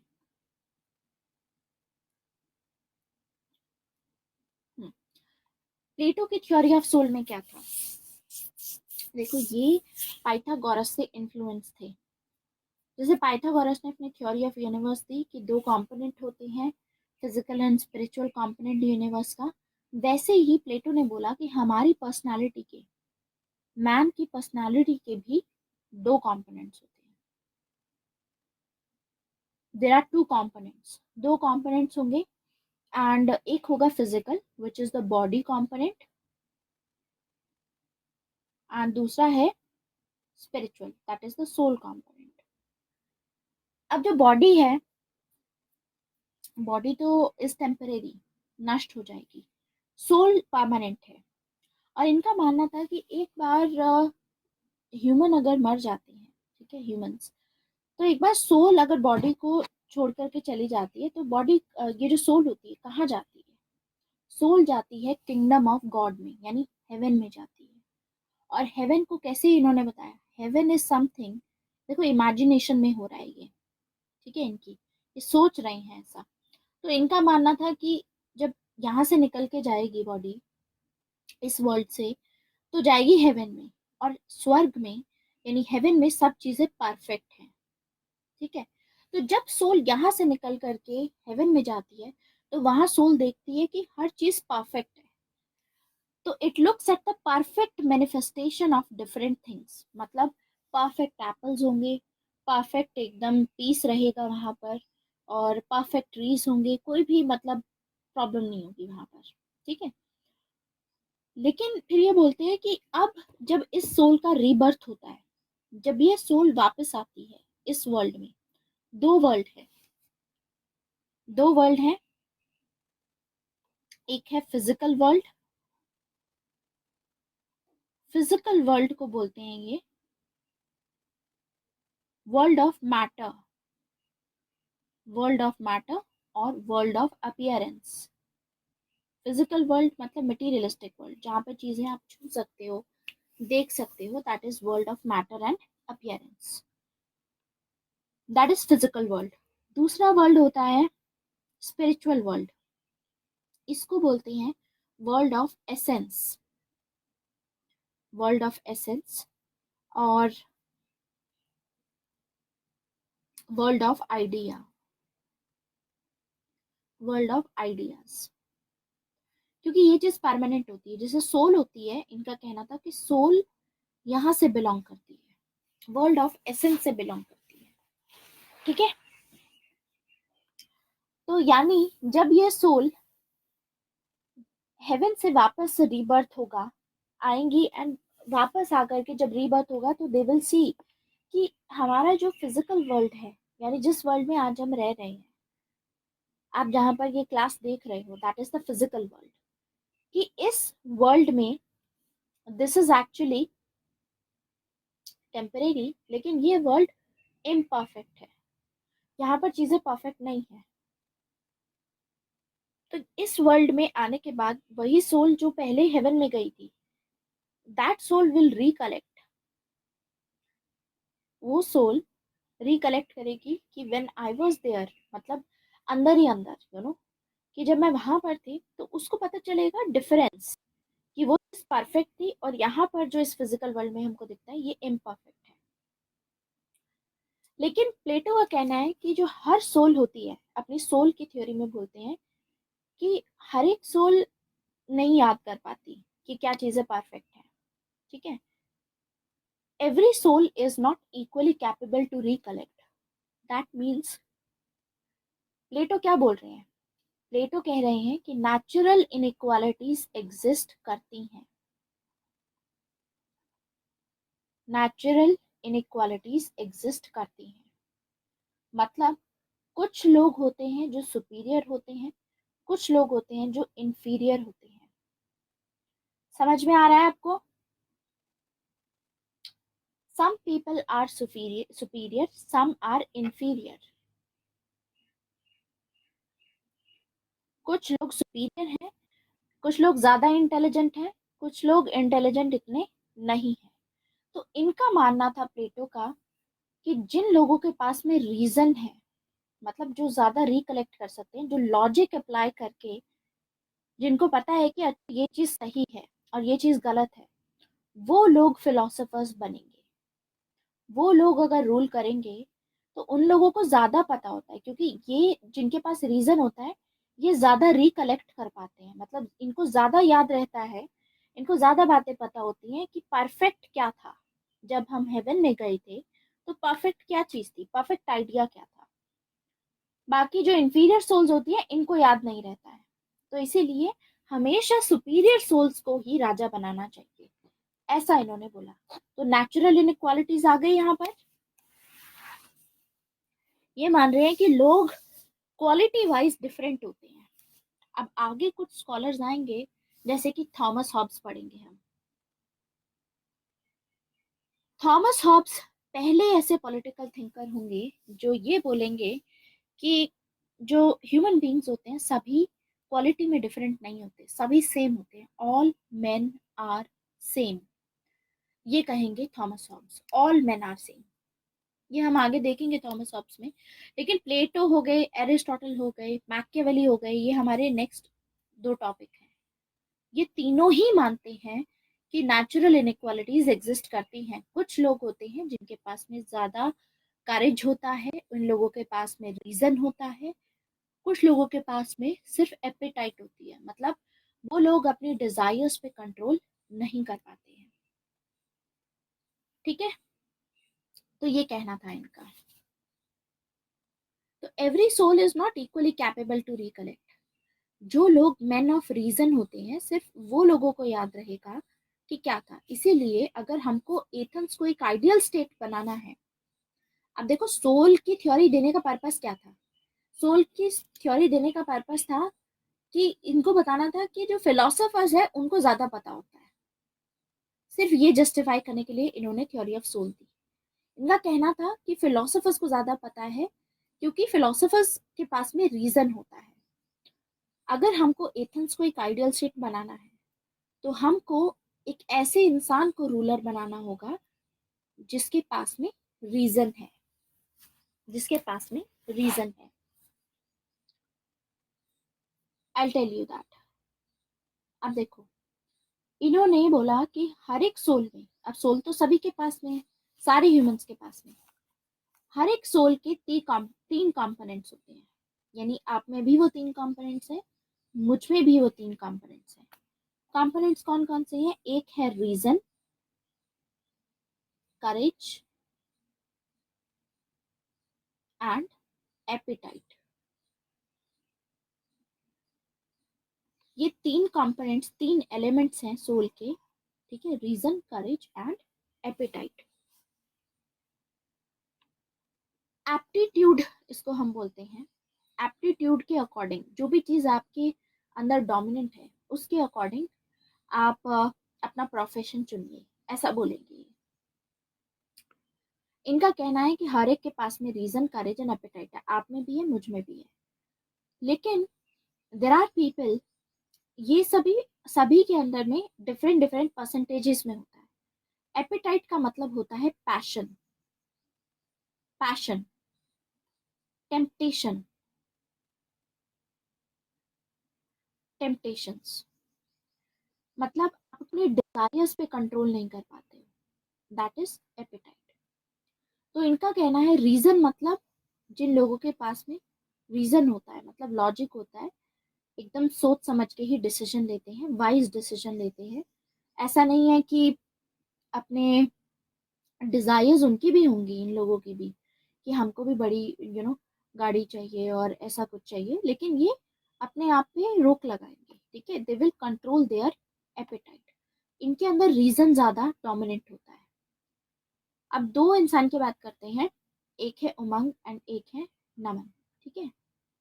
तो मान लीजिए उमंग में भी रीजन, करेज एंड एपेटाइट है, लेकिन रीजन यहाँ पर है 95%, करेज इनमें है, लेट्स से करेज भी रहेगा काफी हाई परसेंटेज में, लेकिन करेज मान लीजिए 4% है, ठीक है। एंड एपिटाइट है इनकी, जो डिजायर है, ओनली 1%। नमन के केस में अगर reason and courage and appetite अगर आप देखते हो, तो रीजन मान लीजिए यहाँ पर है 5%, ठीक है, 5% हो गई यहाँ पर करेज, एंड 90% एपिटाइट है। तो इस केस में किसको रूलर बनाया जाना चाहिए? According to Plato, according to Plato ruler will be उमंग। क्यों? क्योंकि रीजन है इनके पास में, ठीक है, रीजन। तो ये रीजन पे बेस्ड करते हैं अपना, क्योंकि उमंग को ज्यादा पता है कि हेवन में चीजें कैसी थी, और इसीलिए वो ज्यादा रिकलेक्ट कर सकते हैं, और इनके पास में नॉलेज होगी। रीजन का मतलब है नॉलेज है इनके पास में। मतलब उमंग को अगर रूलर बनाया जाएगा, राजा बनाया जाएगा, तो उमंग डिक्टेटर नहीं, उमंग करप्शन नहीं करेंगे। अब अगर इनको पावर दी जाए, क्योंकि उमंग के पास में रीजन है, यानी नॉलेज है इनके पास में, तो कभी करप्शन नहीं करेंगे। लेकिन अगर नमन, जो कि अपने डिजायर्स पे कंट्रोल नहीं कर सकते हैं, अगर ये अपने डिजायर्स पे कंट्रोल नहीं कर सकते हैं, तो इनको अगर मान लो हमने किंग बना दिया, फिलोसोफर किंग, अगर ये किंग बन जाते हैं, तो नमन को तो वैसे ही अपने डिजायर्स पे कंट्रोल नहीं था। नमन को अभी इस टाइम पे लेट्स से लैम्बोर्गिनी चाहिए, ठीक है, फिर उसके बाद कोई और गाड़ी चाहिए, या उसके बाद कुछ और चाहिए उनको। तो एक के बाद एक एक टेम्पटेशन आती जाएंगी, और नमन करेंगे करप्शन। और जब करप्शन होगा, तो अगर कोई बाहर वाली कंट्री हम पे अटैक करती है, तो हम तो डिफेंड नहीं कर पाएंगे, दैट्स वाई। समझ गए? तो इसीलिए जिन लोगों में रीजन डोमिनेंट होता है, उनको हम बोलते हैं मेन ऑफ रीजन। जिन लोगों में करेज डोमिनेंट होता है, उनको बोलते हैं मेन ऑफ करेज। एंड जिनमें एपेटाइट होती है, मेन ऑफ एपेटाइट। ये समझ में आया सभी को? Any doubt? तो प्लेटो ने अपना मिथ ऑफ मेटल्स क्रिएट किया। मिथ ऑफ मेटल्स का क्या था? मिथ ऑफ मेटल्स का मतलब होता है रीजन, करेज एंड एपेटाइट है। तो जिन लोगों के पास में रीजन है, वो लोग, they are men of gold. जिन लोगों के पास में करेज है, they are men of silver. और जिन लोगों के पास में एपेटाइट है, they are men of copper. तो इसमें सबसे ज्यादा प्रेशियस कौन सा है? ये प्रेशियस है। तो यानी जिनके पास में रीजन है, इन लोगों को रूलिंग क्लास का पार्ट होना चाहिए। पॉलिटिक्स में इन लोगों को बिठाना चाहिए क्योंकि इनके पास में नॉलेज है, ये करप्शन नहीं करेंगे। जिनके पास में करेज है इनको सोल्जर क्लास का पार्ट बनाना चाहिए क्योंकि करेज बहुत ज्यादा है इनके पास में, डरते नहीं है ये लोग, ठीक है। तो ये प्रोटेक्शन ज्यादा बेहतर कर पाएंगे। जिन लोगों के पास में एपेटाइट है यानी अपनी पैशन पे कंट्रोल नहीं कर सकते हैं, वो लोग अपने डिजायर्स पे कंट्रोल नहीं कर सकते हैं, इन लोगों को प्रोड्यूसर क्लास का पार्ट होना चाहिए। प्रोड्यूसर क्लास कैसे? मान लो हम नमन के पास में एपेटाइट थी डोमिनेंट 90%, तो अगर नमन को रूलिंग में डालोगे तो फिर करप्शन हो जाएगी, सही नहीं होगा। लेकिन प्रोड्यूसर क्लास में अगर डालते हो, ये बन जाते हैं बिजनेसमैन। अब ये बिजनेसमैन बन जाते हैं तो नमन ने लेट्स से इनकी डिजायर्स इतनी है तो इन्होंने अपना बिजनेस स्टार्ट किया, तो इनका पहले साल प्रॉफिट हुआ 1 करोड़। अब क्योंकि ये अपनी डिजायर्स पे वो तो लगा नहीं सकते, ठीक है, फुल स्टॉप तो लगा नहीं सकते, डिजायर्स पे कभी कंट्रोल नहीं कर सकते, तो इसीलिए अगले साल हो सकता है नमन फिर और ज्यादा मेहनत करेंगे जिससे कि अगले साल 2 करोड़ हो। ऐसे ही धीरे धीरे करके 100 करोड़ का प्रॉफिट होगा, 500 करोड़ का प्रॉफिट होगा आगे। तो ऐसे लोगों को प्रोड्यूसर क्लास का पार्ट होना चाहिए क्योंकि इन लोगों की वजह से इकोनॉमी ग्रो करेगी, और इकोनॉमी ग्रो करेगी तो अल्टीमेटली स्टेट को ही फायदा होगा। समझे? तो ऐसा नहीं है सिर्फ यही लोग वर्दी हैं, वर्दी तो ये लोग भी हैं, इनके अपने रोल होंगे। How to find that percentage? That's a very good question प्रतीक।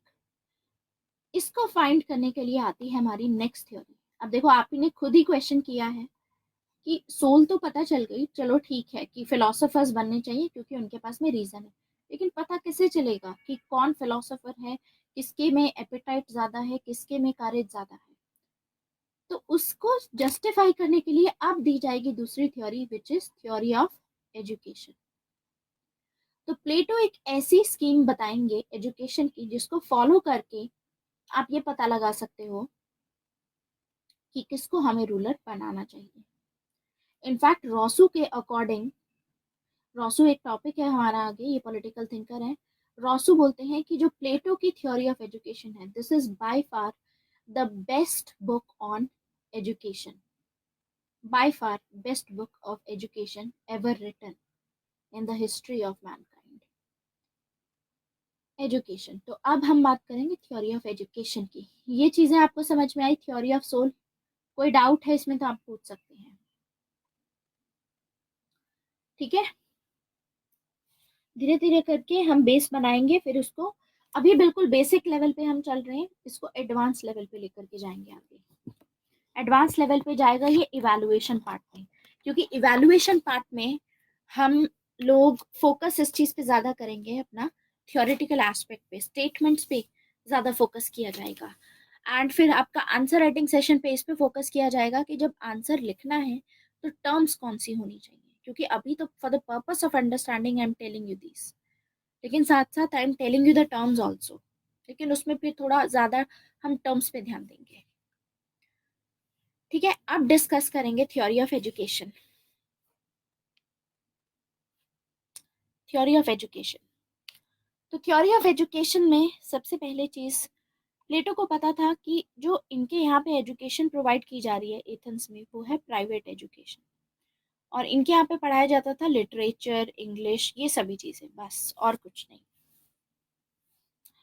और फिर प्लेटो कंपेयर करेंगे स्पार्टास के साथ में कि स्पार्टास किस टाइप की एजुकेशन प्रोवाइड कर रहे थे, स्पार्टास जो सिटी स्टेट था वहां पर किस टाइप की एजुकेशन प्रोवाइड की जा रही थी, तो he will try to know that also.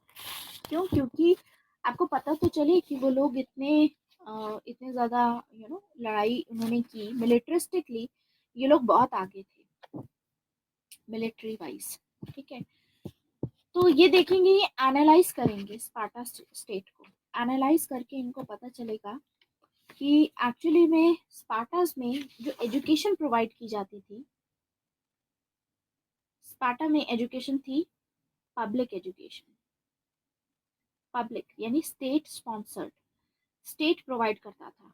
आप लोगों को अगर पढ़ना है तो आपको पैसा देने की जरूरत नहीं है, स्टेट पढ़ाएगा आपको, एक तो ये डिफरेंस था स्पार्टा के एजुकेशन में और एथेंस के एजुकेशनल सिस्टम में। दूसरा था इसमें कि इन केस ऑफ एथेंस आप देखोगे सिर्फ ये चीजें पढ़ाई जाती थी। स्पार्टास में ये सब भी पढ़ाया जाएगा, लेकिन साथ में स्पार्टास में कंपल्सरीली मिलिट्री एजुकेशन दी जाएगी, यानी मिलिट्री ट्रेनिंग कंपल्सरी थी। मिलिट्री ट्रेनिंग कंपल्सरी थी सभी के लिए। फिर आप देखोगे कि प्लेटो में, एथेंस में सिर्फ मेल्स को एजुकेशन दी जाती थी। स्पार्टास में मेल्स एंड फीमेल्स दोनों को एजुकेशन दी जाएगी, दोनों को। एथेंस के केस में विमेन को डिप्राइव किया जाता था, उनको एजुकेशन नहीं दी जाती थी। लेकिन स्पार्टास में चीजें अलग थी, कंपल्सरी मिलिट्री एजुकेशन और ये सब था वहां पर। तो प्लेटो क्या करेंगे, प्लेटो इन दोनों को कंबाइन करेंगे। पहले प्लेटो अपनी जो स्कीम ऑफ एजुकेशन देंगे, अपनी थ्योरी ऑफ एजुकेशन देंगे, उसमें प्लेटो बोलेंगे कि सबसे पहले तो पब्लिक एजुकेशन होनी चाहिए। ठीक है, पब्लिक एजुकेशन मतलब स्टेट पढ़ाएगा, आपको पैसे देने की जरूरत नहीं है, स्टेट की रिस्पॉन्सिबिलिटी होगी एजुकेट करना। दूसरी चीज कि कंपल्सरीली मिलिट्री एजुकेशन भी होगी एंड मेल्स एंड फीमेल्स दोनों को पढ़ाया जाएगा, क्योंकि प्लेटो वो पहले इंसान थे, पहले पॉलिटिकल थिंकर थे जिन्होंने बोला कि फीमेल्स के पास में, females do not possess natural disability. That means females भी एकदम सही है, ऐसा तो नहीं है कि डिसेबल हैं फीमेल्स, तो फीमेल्स भी ये एजुकेशन पा सकती हैं, फीमेल्स भी स्टेट में पार्टिसिपेट कर सकती हैं। व्हाई डू यू थिंक ये क्यों बोल रहे हैं स्टेट में पार्टिसिपेशन के लिए? क्योंकि जितने लोग स्टेट में पार्टिसिपेट कर रहे हैं, ठीक है, मतलब अगर ये भी एजुकेशन का पार्ट बनते हैं, क्योंकि फीमेल्स भी हो सकती हैं कि फिलोसोफर क्वीन बन सकती हैं, तो इट इज नॉट जस्ट कि सिर्फ मेल्स पावर में रहेंगे, फीमेल्स भी पावर में आ सकती हैं। तो यानी फीमेल्स के पास में भी इक्वल अपॉर्चुनिटी दी जाएगी, उनके पास में भी इक्वल चांस होगा कि वो लोग भी फिलोसोफर क्वीन बन सकते हैं। ठीक है, हाँ, ज्यादा चांसेस होंगे अच्छा राजा मिलने के। तो फीमेल्स भी फिलोसोफर क्वीन बन सकती हैं। ठीक है, तो ये चीजें कंबाइन करके अपनी स्कीम ऑफ एजुकेशन वो देंगे। ठीक है, तो जो इनकी स्कीम ऑफ एजुकेशन दी, बहुत इलाबोरेट करके एकदम डिटेल में बताएंगे, सभी कंपोनेंट्स ये अपने पर्सनालिटी के डालेंगे इसमें, यानी इसमें मेंटल, फिजिकल, स्पिरिचुअल सभी कंपोनेंट्स डाल करके एक ऐसी एजुकेशन की स्कीम तैयार करेंगे जिसमें प्रैक्टिकल एजुकेशन भी रहेगी एंड थियोरेटिकल एजुकेशन भी रहेगी। अभी इंडिया में जो एजुकेशन प्रेवलेंट है, जिसको क्रिटिसाइज किया जाता है, that is theoretical education. Practical education नहीं है, वोकेशनल एजुकेशन नहीं दी गई है अभी भी, राइट। इनफैक्ट जो एजुकेशन आपको पता है कि इंट्रोड्यूस की गई थी मैकॉले कमेटी के अकॉर्डिंग, रॉट लर्निंग प्रमोट करते हैं। Exactly exactly. तो रॉट लर्निंग प्रमोट करते हैं, और इसका रीजन था कि ब्रिटिशर्स चाहते थे कि जो इंडियंस हैं वो बड़े बस क्लरिकल लेवल पे इनके अंडर में काम करें। तो ये नहीं चाहते थे कि ऐसी एजुकेशन हो जिससे कि आप क्वेश्चन करने लग जाओ। लिबरल आइडियाज आए हैं डेफिनेटली, लेकिन रॉट लर्निंग ज्यादा थी, एसेंस पे ध्यान नहीं दिया गया। तो Plato is in favour of that educational system जिसमें थ्योरी भी पढ़ाई जाएगी और प्रैक्टिकल लर्निंग भी होगी, वोकेशनल एजुकेशन भी होगी। तो प्लेटो ने क्या किया, 3 स्टेजेस में अपना पूरा एजुकेशनल सिस्टम दिया है। तो एक एक करके सभी स्टेजेस अभी देखेंगे हम, 3 स्टेजेस में।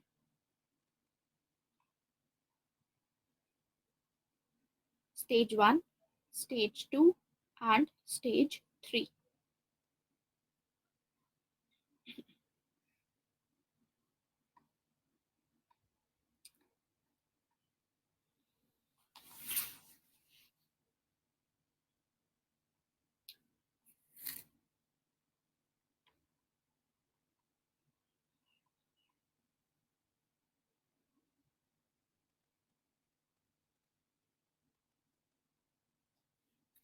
अब देखिए बहुत सारे बुक्स में अलग अलग हैं इसमें, लेकिन ये वाली जो अभी मैं बता रही हूँ ये वाली आपको फॉलो करनी है।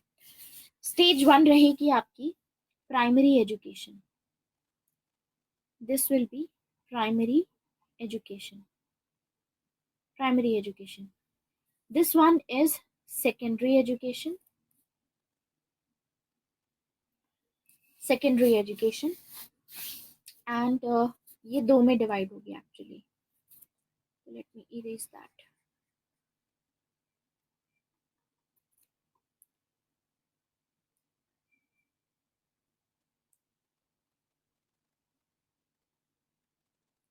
इसमें होगी आपकी सेकेंडरी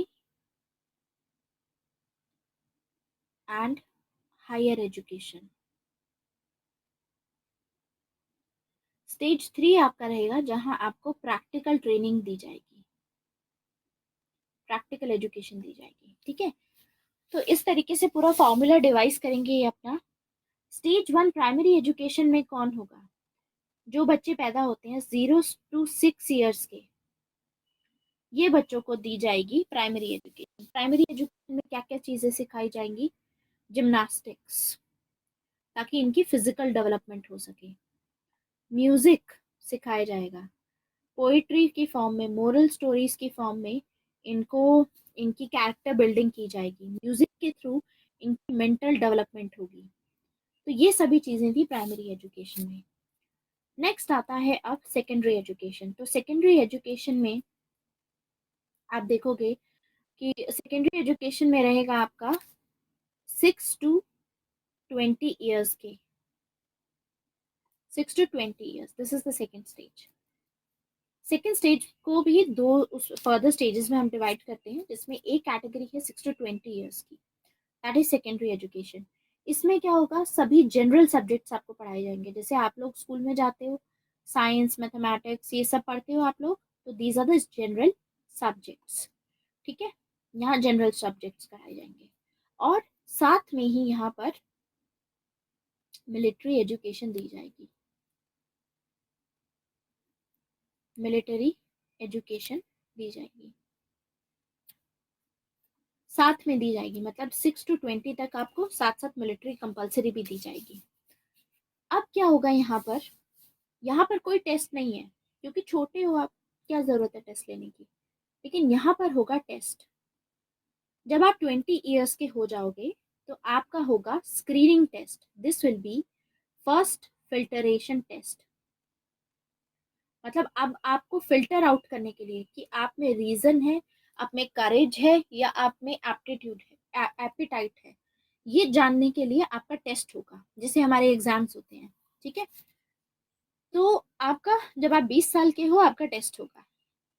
जो लोग ये टेस्ट पास कर जाएंगे, इसका मतलब ये लोग, इन लोगों के पास में कैपेसिटी है और पढ़ने की, तो इन लोगों को आगे प्रमोट किया जाएगा, हायर एजुकेशन में चले जाएंगे। ठीक है, यहाँ से हायर एजुकेशन में जाएंगे। और जो लोग फेल हो जाएंगे, क्योंकि वो लोग फेल हो चुके हैं, तो वो एपिटाइट का पार्ट होंगे, यानी प्रोड्यूसर क्लास का पार्ट होंगे। अब सिंपल सी बात है, देखो, रीजन है, करेज है, एपिटाइट है। इस केस में उमंग एंड नमन के बीच में हमने देखा था कि नमन जो है, इनकी एपिटाइट डोमिनेंट है, और नमन को क्रिकेट खेलना बहुत पसंद है। ठीक है, और उमंग को पढ़ना बहुत पसंद था। ठीक है, तो यहाँ पर होगा क्या कि जब 6 से लेकर के 20 years की एज तक जब भी स्कूलिंग हो रही होगी, इसमें नमन का जो फोकस रहता था अपने क्रिकेट वगैरह पे बहुत ज्यादा रहता था। ठीक है, तो नमन इसी वजह से बार बार क्रिकेट ग्राउंड चले जाते थे अपना खेलने के लिए, और उमंग अपना पढ़ाई करते थे। यहाँ से सिंसियरिटी पता चलेगी। इसका साफ मतलब ये नहीं है कि नमन पढ़ नहीं सकते, नमन कैन स्टडी, लेकिन नमन अपनी डिजायर्स पे कंट्रोल नहीं कर सकते हैं। इससे ये समझ में आता है हमको। स्टडी तो ये भी कर सकते हैं, अगर टाइम निकालते तो स्टडी करते, लेकिन क्योंकि ये अपने डिजायर्स पे कंट्रोल नहीं कर सकते हैं, इसीलिए ये फेल हो जाएंगे, ही विल फेल। और जो जिसने पढ़ा है, जिसने अपने डिजायर पे कंट्रोल किया है, वो पास हो जाएगा, तो उनका होगा प्रमोशन, अगले हायर एजुकेशन उनको दी जाएगी। ठीक है, तो यहाँ पर जो फेल हो गए हैं, नमन फेल हुए मान लीजिए, तो एपेटाइट क्लास में यानी प्रोड्यूसर क्लास का पार्ट होंगे। यानी प्लेटो का कहना है कि ये बेहतर रहेगा नमन के लिए कि वो बिजनेसमैन बने, इससे स्टेट को ज्यादा फायदा होगा। समझ आया सबको? ठीक है, तो ये प्रोड्यूसर क्लास ज्वाइन करेंगे, बाकी सभी आगे प्रमोट हो जाएंगे। अब अगला आता है इसमें दूसरा स्टेज, हायर एजुकेशन का। अब 20 से लेकर के 30 इयर्स तक फर्दर हायर एजुकेशन दी जाएगी। ठीक है, आगे पढ़ाया जाएगा। अब यही बच्चे जो प्रमोट होकर के गए हैं, जैसे उमंग एंड लेट्स से जयश्री, ठीक है, दोनों आगे प्रमोट होकर के गए हैं हायर एजुकेशन में। अब यहाँ पर इनके और ज़्यादा सब्जेक्ट्स इंक्रीज हो जाएंगे, बढ़ जाएंगे। अब इनको कॉम्प्लेक्स चीज़ें पढ़ाई जाएंगी यहाँ पर, मैथमेटिक्स, ज्योमेट्री, लिटरेचर, ये सभी चीज़ें पढ़ाई जाएंगी। और ये पढ़ाने के बाद 10 सालों तक पढ़ाई जाएंगी। जब ये 30 ईयर्स के होंगे तब सेकेंड फिल्टरेशन टेस्ट होगा, तब दोबारा से टेस्ट होगा, ये जानने के लिए कि इनमें से कौन ऐसा है जो पढ़ाई में और ज़्यादा आगे है, जिसने अपना मतलब कैपेबल है आगे बढ़ने के। तो जिनका एप्टीट्यूड और फर्दर लर्निंग का होगा वो लोग तो प्रमोट हो जाएंगे, इस वो पास कर देंगे इस एग्जाम को। जो लोग फेल हो जाएंगे उन लोगों को, अब क्योंकि मिलिट्री एजुकेशन यहाँ पर भी प्रोवाइड की जा रही थी, यानी अब पता चलता है कि ये लोगों के पास में थी लर्निंग की कैपेसिटी, मिलिट्री एजुकेशन भी साथ साथ चलती रही, तो ये लोग बेटर सोल्जर्स बनेंगे। तो ये करेज क्लास का पार्ट बनाए जाएंगे।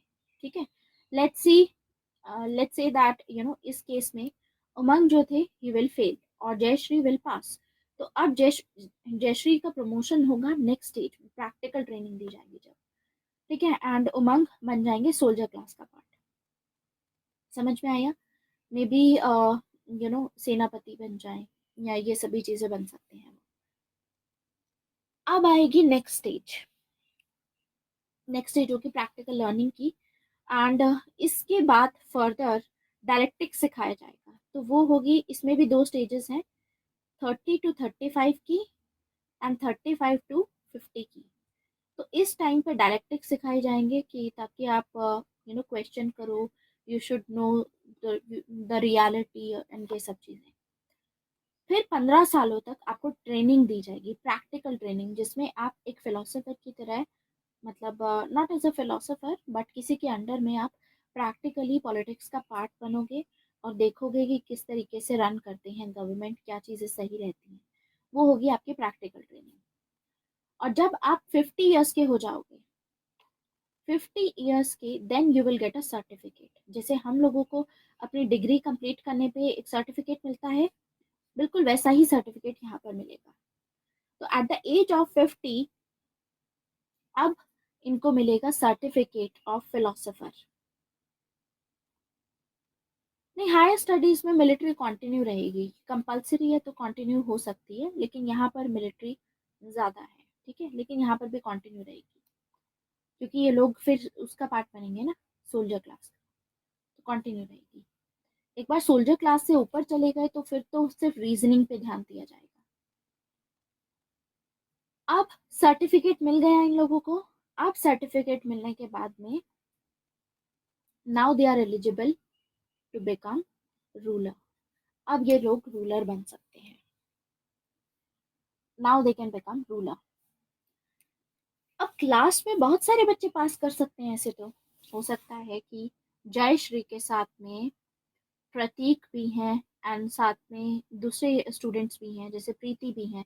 ये तीनों फिलोसोफर्स बन चुके हैं एट 50 ईयर्स। ठीक है, अब क्वेश्चन ये आता है कि फिलोसोफर किसको बनाया जाए, क्योंकि तीन है हमारे पास तो फिलोसोफर, तो किसको बनाया जाए फिलोसोफर, किंग या क्वीन? मतलब रूलर कौन बनेगा इन तीनों में से? क्या इसमें टेस्ट होगा? नहीं, इसमें टेस्ट नहीं होगा, ये सभी इक्वली कैपेबल हैं, तो इसमें कोई टेस्ट नहीं होगा। अब आप मुझे ये बताइए, will they be fighting for each other with each other? Jayashree and Prateek and Preeti क्या आपस में लड़ाई करेंगे रूलर बनने के लिए? Now they're eligible, yes. नहीं, इलेक्शन भी नहीं होगा, लड़ाई नहीं करेंगे। रीजन है उसका, क्योंकि इनके पास में रीजन है। रीजन इनको ये बताता है, इनके पास में नॉलेज है। फिलोसोफर्स वो लोग होते हैं जिनके पास में नॉलेज होती है, और जिनके पास में नॉलेज होती है उनको पावर की कोई भूख नहीं होती, they have no lust for power. इनको पावर नहीं चाहिए, they have love for knowledge, इनको नॉलेज पसंद है, तो इसीलिए आपस में लड़ेंगे तो नहीं। हाँ, दे आर नॉट इग्नोरेंट, लड़ेंगे तो नहीं इसका मतलब, यानी फिलोसोफर्स, इनमें कोई लड़ाई नहीं होगी, तो अल्टीमेटली आपस में मिलकर के, लाइक जो दूसरे लोग होंगे उनमें से कोई भी डिसाइड कर सकता है, टीचर्स या कोई भी जो भी जनता होती है, कि आप में से हम, मतलब आप बन जाओ, ठीक है। इनफैक्ट ये जो फिलोसोफर्स होंगे इनमें से तीनों, तीनों ही, इनको किंग या क्वीन नहीं बनना है। Exactly exactly. इनको इन तीनों को ही बनना ही नहीं है। They are reluctant to rule, reluctant to govern, ये नहीं चाहते कि ये रूल करें। क्यों? क्योंकि पावर इनको करती ही नहीं है अट्रैक्ट, नॉलेज करती है इनको अट्रैक्ट। सो लेकिन क्योंकि अब लोग मिलकर के किसी एक को भी रिक्वेस्ट कर देंगे कि आप हमारे राजा बन जाइए, ये नहीं चाहते राजा बनना, लेकिन क्योंकि लोग रिक्वेस्ट कर रहे हैं, ये स्टेट का पार्ट है। और ये क्या बोलते हैं, जो आइडियलिस्ट होते हैं, जो लोग फिलोसोफर्स होते हैं, ये बोलते हैं कि स्टेट सबसे ऊपर होता है।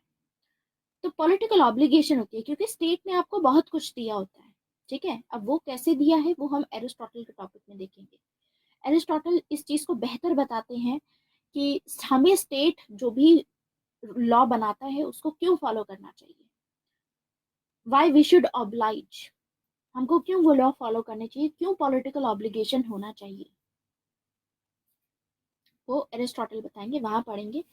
लेकिन ये एक्सेप्ट कर लेंगे, एक बार इनसे रिक्वेस्ट किया, क्योंकि स्टेट ने इनको भी बहुत कुछ दिया होगा, तो ये लोग एक्सेप्ट करेंगे कि ठीक है हम बन जाते हैं रूलर। एंड फिर ये अपना एक्सेप्ट कर लेंगे, और हो सकता है लिमिटेड पीरियड के लिए एक एक करके ये लोग अपना रूल करेंगे। एंड अब आप ये देखिए कि इन लोगों को नॉलेज ज्यादा पसंद थी, तो ये लोग अगर रूलर बन भी रहे हैं तो ये सैक्रिफाइस कर रहे हैं, ये सैक्रिफाइस करेंगे, they will sacrifice their love for knowledge, knowledge के लिए सैक्रिफाइस करेंगे अपना। एंड पॉलिटिकल ऑब्लिगेशन, स्टेट के लिए अपनी नॉलेज सैक्रिफाइस करके ये रूलर बनेंगे, रूल करेंगे, क्योंकि स्टेट के प्रति इनकी भी ड्यूटी है, तो for the sake of duty ये रूलर बन जाएंगे। क्लियर? कोई डाउट इसमें? ओके, ठीक है। तो अब हम बात करें, क्योंकि एजुकेशन के साथ में, अब देखो हम थ्योरी ऑफ सोल से शुरू हुए थे कि कैसे बनाना है हमको एक बेहतर स्टेट, उसमें शुरुआत हुई थ्योरी ऑफ सोल से, नहीं सोल से शुरुआत नहीं हुई, शुरुआत हुई थी कि एक बेहतर स्टेट, डिडक्टिव की वजह से, मेथोडोलॉजी की वजह से, कि एक बेहतर स्टेट बनाया जा सकता है अगर फिलोसोफर्स रूलर्स हों, माना। और फिलोसोफर्स कैसे पता चलते हैं? जिनकी सोल में रीजन होता है, और रीजन कहाँ से पता चलेगा? एजुकेशन से। तो एजुकेशन से अब हमारे पास फिलोसोफर्स तो आ गए, अब हम बात करते हैं कि फिलोसोफर्स जो आए हैं इनके पास में पावर कितनी होंगी, क्यों फिलोसोफर ही ऐसा है कि फिलोसोफर ही बेहतर रहेंगे, मतलब फिलोसोफर ही क्यों, इन्हीं का रूल क्यों स्टेबल बनाएगा, अब वो देखेंगे हम। इनफैक्ट प्लेटो का मानना ये है कि जो फिलोसोफर किंग होते हैं, अब हम पढ़ेंगे थ्योरी ऑफ फिलोसोफर किंग और इंस्टीट्यूशन ऑफ फिलोसोफर किंग। अभी तक हमने दो थ्योरीज कवर की हैं, अब हम थर्ड थ्योरी कवर करते हैं, इंस्टीट्यूशन ऑफ फिलोसोफर किंग। तो आज मैं फिलोसोफर किंग में ये कंप्लीट करूंगी, उसके बाद हो सकता है हम 10-15 मिनट एक्सटेंड कर लें, तो हम कम्युनिज्म की थ्योरी भी पढ़ लेंगे आज, थ्योरी ऑफ कम्युनिज्म। इसके बाद रह जाएगी आपकी theory of idea and theory of justice, ये दो रह जाएंगी बस, फिर इवैल्यूएशन रह जाएगा। ये तीनों चीजें हम कल करेंगे, कल के डाउट क्लियरिंग सेशन में, ठीक है। तो इंस्टीट्यूशन ऑफ फिलोसोफर किंग में, अब देखो एथेंस, हमें पता है कि एथेंस बहुत ही बैड स्टेट में था, क्योंकि एथेंस में उस टाइम पे करप्शन चल रही थी। प्लेटो का मानना था कि लोग क्योंकि इग्नोरेंट थे, इसीलिए रूलिंग क्लास इस करप्शन के लिए रिस्पॉन्सिबल थी, रूलिंग क्लास इग्नोरेंट थी, इसीलिए एथेंस इतनी बुरी हालत में था उस टाइम पे, ठीक है। तो उन्होंने ये बोला कि अगर एक फिलोसोफर रूलर बनता है तो हम परफेक्ट स्टेट बना सकते हैं। और फिलोसोफर किंग ही क्यों बेस्ट है? फिलोसोफर किंग इसीलिए बेस्ट है क्योंकि he is the symbol of knowledge.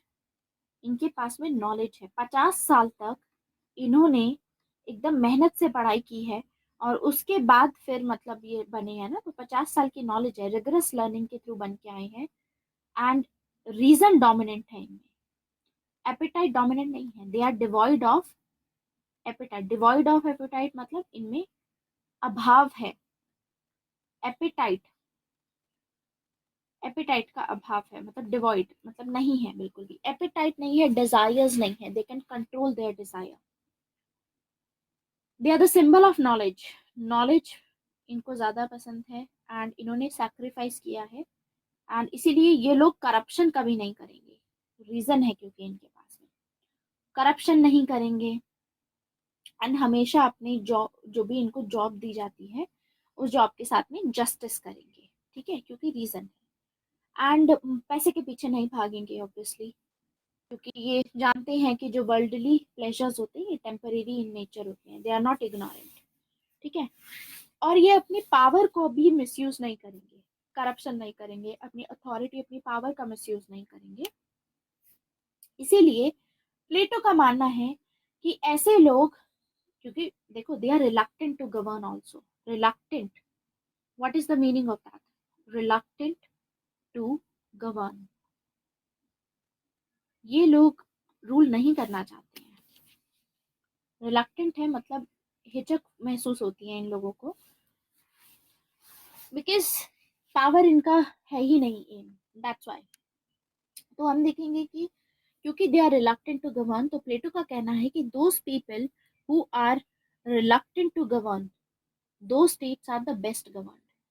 ऐसे स्टेट्स, ऐसी कंट्री सबसे बेहतर तरीके से चलाई जा सकती है जहां पर जो रूलर्स हैं वो पावर नहीं मतलब सीख करते हैं, उनको रूल करना ही नहीं है, वो सिर्फ आए हैं भलाई के लिए। तो ऐसे ऐसे स्टेट बेहतर रन किए जाते हैं।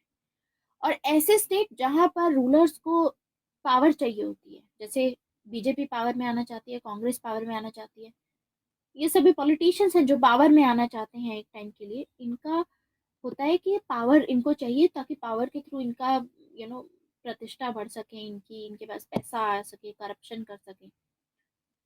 तो ये बहुत ईगर होते हैं, इनको चाहिए कि ये पावर में आए। लेकिन जो लोग नहीं चाहते हैं कि हम पावर में आए, वही स्टेट बेस्ट गवर्न होते हैं, वो स्टेट बेस्ट स्टेट होती है, ऐसा प्लेटो का कहना था। ठीक है। तो जो लोग मैन ऑफ एपिटाइट होते हैं, जो लोग मैन ऑफ एपिटाइट होते हैं, जिनकी डिजायर्स होती हैं पावर को लेकर के, पैसे को लेकर के, वो लोग अच्छे तरीके से रूल नहीं कर पाएंगे। जो रिलक्टेंट है, जिनके पास में रीजन है, जो नहीं करना चाहते हैं, वो ये जब पावर में आएंगे तो वो ये चीज जानते होंगे कि मनी जो है is a temporary thing. Power भी उनको बिल्कुल भी वो नहीं कर पाएगी, पावर के थ्रू आप अच्छी लाइफ नहीं जी सकते। तो इसीलिए बेस्ट स्टेट रहेंगे, ये कहना था प्लेटो का। समझ में आया? इसीलिए प्लेटो ये बोलते हैं कि जो किंग होता है, किंग को फैमिली की जरूरत नहीं होती। फिलोसोफर किंग है या फिलोसोफर क्वीन है, इनको फैमिली की जरूरत नहीं है। वाई? क्योंकि ये स्टेट के लिए काम कर रहे हैं and state is a family for them. State is a big family. State is a big family. जिसके जो पेट्रियार्क हैं, मतलब जिसके पेट्रियार्क मतलब फादर बोलते हैं जिसको, जो हेड होते हैं, हेड कौन है? फिलोसोफर किंग या फिलोसोफर क्वीन, ये हेड है। जैसे फैमिली में आप अपने फादर पे डिपेंडेंट हो, ठीक है, ऐसे ही स्टेट एक बहुत बड़ी फैमिली है जिसमें फादर कौन है? Philosopher king. और बाकी जब सब जो भी हैं स्टेट में सिटीजन्स, ये सभी इन पे डिपेंडेंट है। ठीक है, दे आर द चिल्ड्रन, तो ये इन पे डिपेंडेंट है, तो ये इनका ख्याल रखेंगे। तो प्लेटो का कहना है कि फैमिली की इनको जरूरत नहीं है, state is a big family for them. ये स्टेट अपनी फैमिली के लिए, अपने सिटीजन्स की वेलफेयर के लिए बहुत सारी चीजें करेंगे। they'll take care of. Philosopher king और queen will take care of these citizens. और ये भी रीजन है कि प्लेटो बोलते हैं, प्लेटो इनको एब्सोल्यूट पावर देते हैं सिटीजन्स के ऊपर, एब्सोल्यूट पावर, एब्सोल्यूट अथॉरिटी देंगे कि फिलोसोफर किंग है या फिलोसोफर क्वीन है, इनके पास में एब्सोल्यूट पावर है। ये अपनी मर्जी मुताबिक कोई भी लॉ चला सकते हैं और वो सभी को मानना होगा। आप इनकी विजडम को क्वेश्चन नहीं कर सकते, आप इनकी विजडम को क्वेश्चन नहीं कर सकते। क्यों? आप खुद देखो, एक डॉक्टर है और उसी डॉक्टर ने एक बुक लिखी है, तो आप किसको ज्यादा प्रेफर करोगे, इस बुक को कि डॉक्टर को? किसमें ज्यादा नॉलेज है, प्रैक्टिकल नॉलेज और सब चीजें? ऑब्वियसली इस डॉक्टर में, right? Just just how you can not question this doctor, ठीक है? आप इसको जैसे इस मेडिसिन प्रैक्टिशनर को आप नहीं कर सकते हो, तो ऐसे ही चैलेंज नहीं कर सकते हो बुक ऑफ मेडिसिन के साथ, तो ऐसे ही फिलोसोफर किंग की विजडम को चैलेंज नहीं किया जा सकता, क्योंकि ऑर्डिनरी पीपल है ना, इनके पास में इतनी नॉलेज नहीं है। तो ये एक जो जिसके पास में रीजन है, जो फिलोसोफर है, उसकी विजडम को आप क्वेश्चन नहीं कर सकते। लेकिन इसमें एक रिस्ट्रिक्शन है, एक रिस्ट्रिक्शन है। रिस्ट्रिक्शन क्या है? रिस्ट्रिक्शन ये है कि ये कॉन्स्टिट्यूशन चेंज नहीं कर सकते। पावर इनके पास एब्सोल्यूट है, लेकिन कॉन्स्टिट्यूशन चेंज नहीं कर सकते। ये कॉन्स्टिट्यूशन जो प्लेटो ने लिखा था, ये चेंज नहीं कर सकते। प्लेटो ने अपने कॉन्स्टिट्यूशन में मोनार्की डाली। हो सकता है आगे जाकर के फिलोसोफर एक है और बहुत सारे फिलोसोफर्स आ जाते हैं, 4-5, और सारे मिलकर के डिसाइड करते हैं कि हम पांचों मिलकर रूल करते हैं, ठीक है? तो ये तो फिर क्या हुई, ये तो एरिस्टोक्रेसी हो गई मोनार्की से। But he can not change this, ये एक रिस्ट्रिक्शन है। अदरवाइज एब्सोल्यूट पावर है इनके पास में, आप इनके विजडम को बिल्कुल भी जज नहीं कर सकते, इनको क्वेश्चन नहीं कर सकते। समझ में आया? ओके। अब इसमें बहुत सारे क्रिटिसिज्म आए दोनों पे ही। पहला क्रिटिसिज्म था इनकी एजुकेशन पे,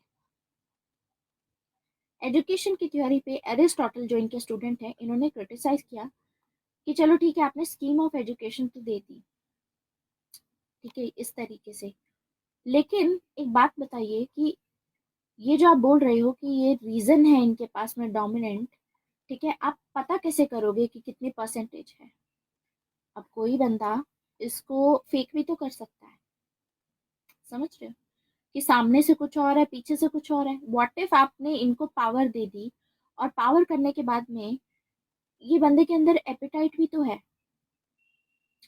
देखो, एक फिलोसोफर है, फिलोसोफर के पास में रीजन, करेज, एपिटाइट, तीनों चीजें हैं। बस ये है कि जो रीजन है इनके अंदर में वो डोमिनेंट है 95%, करेज है 4%, एपिटाइट है 1%। क्या पता अगर आपने इनको पावर दे दी एक बार, तो एब्सोल्यूट पावर अगर किसी के हाथ में आ जाती है तो करप्ट कर देती है ये इंसान को। तो अच्छे से अच्छा इंसान भी करप्ट हो जाता है, करप्शन करने लग जाता है, क्योंकि एपिटाइट इस इंसान के अंदर रहेगी। अभी 1% है, हो सकता है एक बार पावर आ गई तो ये एपिटाइट 95% हो जाए, आपको क्या पता है, राइट? तो सबसे पहली चीज तो कैसे कैलकुलेट करोगे इसको? साइंटिफिक ऐसा कोई मेथड नहीं है, ठीक है, मशीन नहीं है ऐसी। दूसरी चीज की ये चीजें चेंज भी हो सकती हैं, क्योंकि इसी इंसान के अंदर एपिटाइट भी है। तो ये जो स्कीम ऑफ एजुकेशन है, ये बिल्कुल सही नहीं है। हो सकता है कि जो अभी आपने मोनार्की बनाई है, आपने इस फिलोसोफर किंग को एब्सोल्यूट पावर दे दी, एक बार एब्सोल्यूट पावर आ गई, करप्शन करने लग गया, तो ये मोनार्की कन्वर्ट हो जाएगी किसमें? टायरेनी में। टायरेनी का क्या मतलब होता है? डिक्टेटरशिप, तानाशाह बन जाएगा ये मोनार्क, अपनी चलाने लग जाएगा। और ये जो मोनार्क आया है, ये जो फिलोसोफर किंग आया है, ये लोगों की भलाई करने के लिए आया था। क्या पता ये तानाशाह बन जाए, क्या पता डिक्टेटर बन जाए। ये टायरेनी में कन्वर्ट हो गया अगर, तो लोगों की तो भलाई होगी ही नहीं, फिर तो करप्शन होने लग जाएगी। तो अल्टीमेटली यहाँ पर स्कोप बहुत रहता है मोनार्की का टायरेनी में कन्वर्ट होने, इसीलिए एरिस्टोटल इनको क्रिटिसाइज करेंगे। और क्रिटिसाइज करके एरिस्टोटल प्लेटो को बोलेंगे कि देखो आपका जो डायग्नोसिस है ये तो सही है। डायग्नोसिस क्या होता है? कोई बीमारी होती है तो आपको पता होना चाहिए कौन सी बीमारी है, पकड़ोगे कैसे कि क्या प्रॉब्लम है, वो होती है डायग्नोसिस। तो इनका डायग्नोसिस तो इन्होंने सही बताया है कि डायग्नोसिस था करप्शन, कि एथेंस में करप्शन थी इसीलिए एथेंस आ रहा। लेकिन इनका जो रेमेडी दी है, इन्होंने जो सोल्यूशन दिया है कि फिलोसोफर किंग अगर बन जाए तो बेस्ट है, तो सब कुछ सही हो जाएगा, ये रेमेडी सही नहीं है, ये कहना था एरिस्टोटल का। रेमेडी दूसरी भी पाई जा सकती थी, आप एब्सोल्यूट अथॉरिटी क्यों दे रहे हो इसको? कोई और तरीका भी तो निकाला जा सकता था, सिर्फ एक यही तरीका थोड़ी ना है इसको हटाने का। समझ में आया? दिस इज फिलोसोफर किंग की थ्योरी एंड साथ में ही आपका एजुकेशन, थ्योरी ऑफ एजुकेशन। तो 3 थ्योरीज हमारी आज खत्म हो चुकी हैं। अब थोड़ा सा हम डिस्कस करेंगे इनकी थ्योरी ऑफ कम्युनिज्म को। ठीक है, कम्युनिज्म की थ्योरी खत्म होगी उसके बाद हमारा आज का टॉपिक खत्म हो जाएगा। बाकी फिर 2 टॉपिक रहेंगे हमारे, theory of idea, theory of justice and evaluation. ये हम कल के डाउट क्लियरिंग सेशन में कवर करेंगे। तो नेक्स्ट आएगा हमारा theory of communism.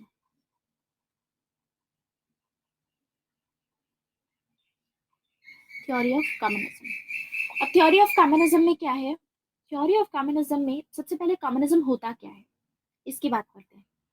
Communism word आया है वर्ड कॉमन से। कॉमन, कॉमन का मतलब होता है इसमें रहेगा कॉमन फैमिली और property. Property, specially property. 2 type के कम्युनिज्म की बात करते हैं प्लेटो। प्लेटो बात करते हैं कम्युनिज्म ऑफ प्रॉपर्टी की एंड कम्युनिज्म ऑफ फैमिली की। कम्युनिज्म ऑफ फैमिली या communism of wifes, it is the same thing. ठीक है, तो कम्युनिज्म का मतलब है कि कॉमन प्रॉपर्टी होगी, प्राइवेट प्रॉपर्टी नहीं होगी। इसका मतलब कोई भी प्राइवेट प्रॉपर्टी अलाउ नहीं की जाएगी 2 क्लास के लिए। देखो, आपको दोनों क्लासेस मैंने बताई थी, एक थी रूलिंग क्लास और एक थी सोल्जर क्लास। इन दोनों क्लास को बोला जाता है साथ में guardian class. Guardian class and फिर तीसरी क्लास हो गई हमारी एपेटाइट वाली प्रोड्यूसर क्लास। तो प्लेटो ने थ्योरी ऑफ कम्युनिज्म क्यों दी? इनका थ्योरी ऑफ कम्युनिज्म देने का रीजन ये था कि बाय चांस अगर फिलोसोफर किंग हमने बना दिया, ठीक है, फिलोसोफर किंग के पास में जब आपके पास में पावर आती है तो आपके पास में रिसोर्सेज होते हैं आपके हाथ में। मान लीजिए अभी आप बोल रहे हो आप कभी करप्शन नहीं करोगे, हो सकता है आप आईएएस ऑफिसर बन जाओ, आपके पास इतनी ज्यादा पावर रहेगी, आपके पास में रिसोर्सेज होंगे कि कभी सरकार को पता भी नहीं चलेगा कि आपने कभी किसी से पैसा लिया था या यहाँ से ये निकाला था। तो आपके पास में अपॉर्चुनिटीज होती हैं। तो ऐसे में जब आपके पास में रिसोर्सेज होते हैं, अपॉर्चुनिटीज होती हैं, तो करप्शन करने के चांसेस बढ़ जाते हैं। उसी चांसेस को रोकने के लिए ये थ्योरी ऑफ कम्युनिज्म अपनाई गई। थ्योरी ऑफ कम्युनिज्म ये थी कि जो गार्डियन क्लास है, रूलिंग क्लास है, इनको प्राइवेट प्रॉपर्टी अलाउ ही नहीं की जाएगी। प्राइवेट प्रॉपर्टी अलाउ ही नहीं की जाए। उस टाइम पे जो वेल्थ हुआ करती थी प्राइवेट प्रॉपर्टी से एसोसिएट किया करती थी, क्योंकि उस टाइम पे गाड़ियां वाड़ियां तो होती नहीं थी। तो अगर आप ये सोचो कि I drive a luxury car, तो वो आप पैसा लेकर के वो तो कर सकते हो क्योंकि वो तो property, but this is also part of property. उस टाइम पे नहीं था लेकिन आज के टाइम पे है, तो उसी प्रॉपर्टी में कंसिडर किया जाता है। आपकी प्रॉपर्टी की डेफिनेशन क्या होती है? आपके पास कितने गहने हैं, एसेट्स। एसेट्स को हम प्रॉपर्टी बोलते हैं आज के टाइम पे। चाहे गहने हो गए, गाड़ी हो गई, एंड घर हो गए, जमीनें हो गई, सभी चीजें। ठीक है, यस। इसको रिस्ट्रिक्ट करने के लिए कम्युनिज्म की थ्योरी ली गई थी कि बाय चांस अगर आप पावर में भी हो, आपको अलाउ ही नहीं किया जाएगा कि आप प्रॉपर्टी एक्यूमुलेट कर पाओ। जमीनें बना ही नहीं पाओगे आप अगर आप पावर में भी हो। अगर आप प्राइम मिनिस्टर बन जाते हैं इस टाइम पे, आपको अलाउड ही नहीं है आप जमीनें बना सकते हैं, बना अलाउड ही नहीं है, ठीक है। सो दैट इज दो टाइप के कम्युनिज्म की इन्होंने बात की। कम्युनिज्म का मतलब होता है कॉमन ओनरशिप, प्राइवेट ओनरशिप नहीं दी जाएगी, कॉमन ओनरशिप होगी आपके पास में, ठीक, कॉमन ओनरशिप। वो मैं बताऊंगी कैसे, मतलब प्राइवेट आप अपने लिए नहीं रख सकते। ये सिर्फ गार्डियन क्लास के केस में है, एपिटाइट में नहीं है। क्यों? एपिटाइट क्लास देखो, प्रोड्यूसर क्लास, एपिटाइट यानी अपने डिजायर्स पे कंट्रोल नहीं कर सकते। अगर आपने इनके केस में भी प्रॉपर्टी अलाउ कर दी तो फिर ये लोग तो कर ही नहीं पाएंगे ये चीजें, क्योंकि इनका तो एलिमेंट ही वही है, एप्टीट्यूड ही ये वाला डोमिनेंट वाला है कि ये तो अपने डिजायर्स पे कंट्रोल नहीं कर सकते हैं, तो ये तो एक्यूमुलेट करेंगे ही करेंगे अपनी प्रॉपर्टी। तो इनके लिए अलाउड है प्राइवेट प्रॉपर्टी, गार्डन क्लास के लिए अलाउ नहीं होगा। रीजन क्या था? पहले ही बात, इन्होंने बात की प्रॉपर्टी की। इनका कहना है कि देखो प्रॉपर्टी अलाउ नहीं होगी। क्यों? क्योंकि प्रॉपर्टी अगर अलाउ कर दी तो ये करप्शन करेंगे, तो just to keep a check on corruption, कि ये लोग करप्शन ना करें, प्रॉपर्टी इनको अलाउ ही मत करो, private property. Next thing is communism of family या फिर कम्युनिज्म ऑफ वाइफ्स, ये भी अलाउ नहीं की गई। ये भी प्राइवेट, मतलब पर्सनल फैमिली आपकी कुछ नहीं होगी, सब कुछ पब्लिक होगा। पब्लिक मतलब स्टेट जो है, which is public, state is a big family, तो इनको अपनी एक पर्सनल फैमिली की जरूरत नहीं है। क्योंकि अगर इन रूलिंग क्लास की, मान लीजिए एक राजा है, उसकी अपनी फैमिली है, वाइफ है एंड दो बच्चे हैं, तो राजा ये हमेशा यही सोचेगा, king will be of this opinion, कि हो सकता है कल को मुझको कुछ हो जाए तो मेरे जाने के बाद में मेरी वाइफ एंड मेरे जो बच्चे हैं उनकी प्रोटेक्शन के लिए, ताकि वो अच्छे से रह पाए मेरे बिना भी, तो वो लोग प्रॉपर्टी एक्यूमुलेट करेंगे, राइट। प्रॉपर्टी एक्यूमुलेट करेंगे वो, क्योंकि चाहते हैं इनकी प्रोटेक्शन के लिए, इनके वेलबींग के लिए ये सब करना। तो फैमिली, प्लेटो का कहना है कि देखो अगर ऐसी चीज होती है, इनको अलाउ की जाएगी, तो फैमिली करप्शन को प्रमोट करती है, क्योंकि आप अपनी फैमिली की सुरक्षा के लिए, अपनी फैमिली के प्रोटेक्शन के लिए, उनके वेलबींग के लिए आप प्रॉपर्टी एक्वायर करना चाहोगे। और family at the same time nepotism भी प्रमोट करती है। अपने भाई हो गए, अपने भतीजे हो गए, अपने आपके जो भी भांजे हो गए या आपके बच्चे हो गए, उनको आप हमेशा सपोर्ट करोगे। मान लीजिए कि आपका जो बेटा है, आप आईएएस ऑफिसर हो या फिर आप एक मिनिस्टर हो, आपका बेटा आईएएस ऑफिसर बनना चाहता है, तो ऐसे में करप्शन करके आप बनवा सकते हो, तो ये नेपोटिज्म हो गया, वंशवाद, ठीक है। तो फैमिली प्रमोट करती है इन सभी चीजों को, करप्शन को एंड नेपोटिज्म को, इसीलिए फैमिली भी अलाउ नहीं की जाएगी। लेकिन इसमें एक कंडीशन थी कि फिलोसोफर किंग जो है वो मैरी कर सकता है दूसरे फिलोसोफर को, जो कि फीमेल फिलोसोफर्स होंगी। यानी ये जो मैरिज होगी, ये कौन डिसाइड करेगा? स्टेट डिसाइड करेगा कि आप किसको मैरी करोगे। ऐसा नहीं है कि आप किसी को भी उठा करके, मतलब you will marry. Philosopher king या फिलोसोफर क्वीन होगी, एक एबल पर्सन से ही शादी करेगी। यानी 3 अगर फिलोसोफर्स हैं, P1 P2 P3, मान लीजिए P1 इज मेल एंड ये फीमेल्स हैं, ठीक है, तो इनमें से जो भी एबल लगता है, स्टेट डिसाइड करेगा कि आप इससे शादी कर लीजिए, ठीक है। एंड शादी होगी, और शादी का पर्पस क्या होगा? प्रोक्रिएशन। पर्पस ये नहीं है कि फैमिली लाइफ जीनी है और ये सब, पर्पस होगा प्रोक्रिएशन, यानी सिर्फ बच्चा पैदा करना। वाई? बिकॉज इससे इनकी सुपीरियर होगी रेस, राइट। क्योंकि जब एक एबल मैन है एक एबल वुमेन से शादी करता है, तो अल्टीमेटली जो उनकी ऑफस्प्रिंग होती है, जो उनके बच्चे होते हैं, काफी समझदार होते हैं एंड और भी ज्यादा, मतलब रीजन होगा उनमें, तो रेस इनकी सुपीरियर रहेगी। ऐसे में एक बार बच्चा पैदा हुआ, उसके बाद फिर ये फैमिली खत्म हो जाएगी एंड फिलोसोफर किंग अपने पर्सनल स्फीयर में, अपने पॉलिटिक्स में पार्टिसिपेट करेंगे। ऐसे ही जो फीमेल होंगी, फिलोसोफर क्वीन होंगी, वो भी स्टेट में पार्टिसिपेट करेंगी।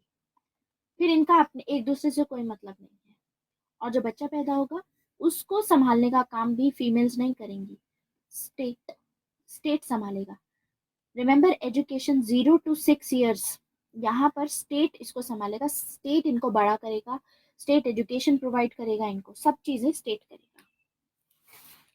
समझ में आया? Any doubt? तो यानी वुमेन के पास में ऐसी कोई रिस्पॉन्सिबिलिटी अब नहीं है कि बच्चों को सारी चीजें सिखाई जाएं और उनको पैदा किया जाए, बड़ा किया जाए। कोई रिस्पॉन्सिबिलिटी इन पे नहीं होगी, वो स्टेट की रिस्पॉन्सिबिलिटी होगी।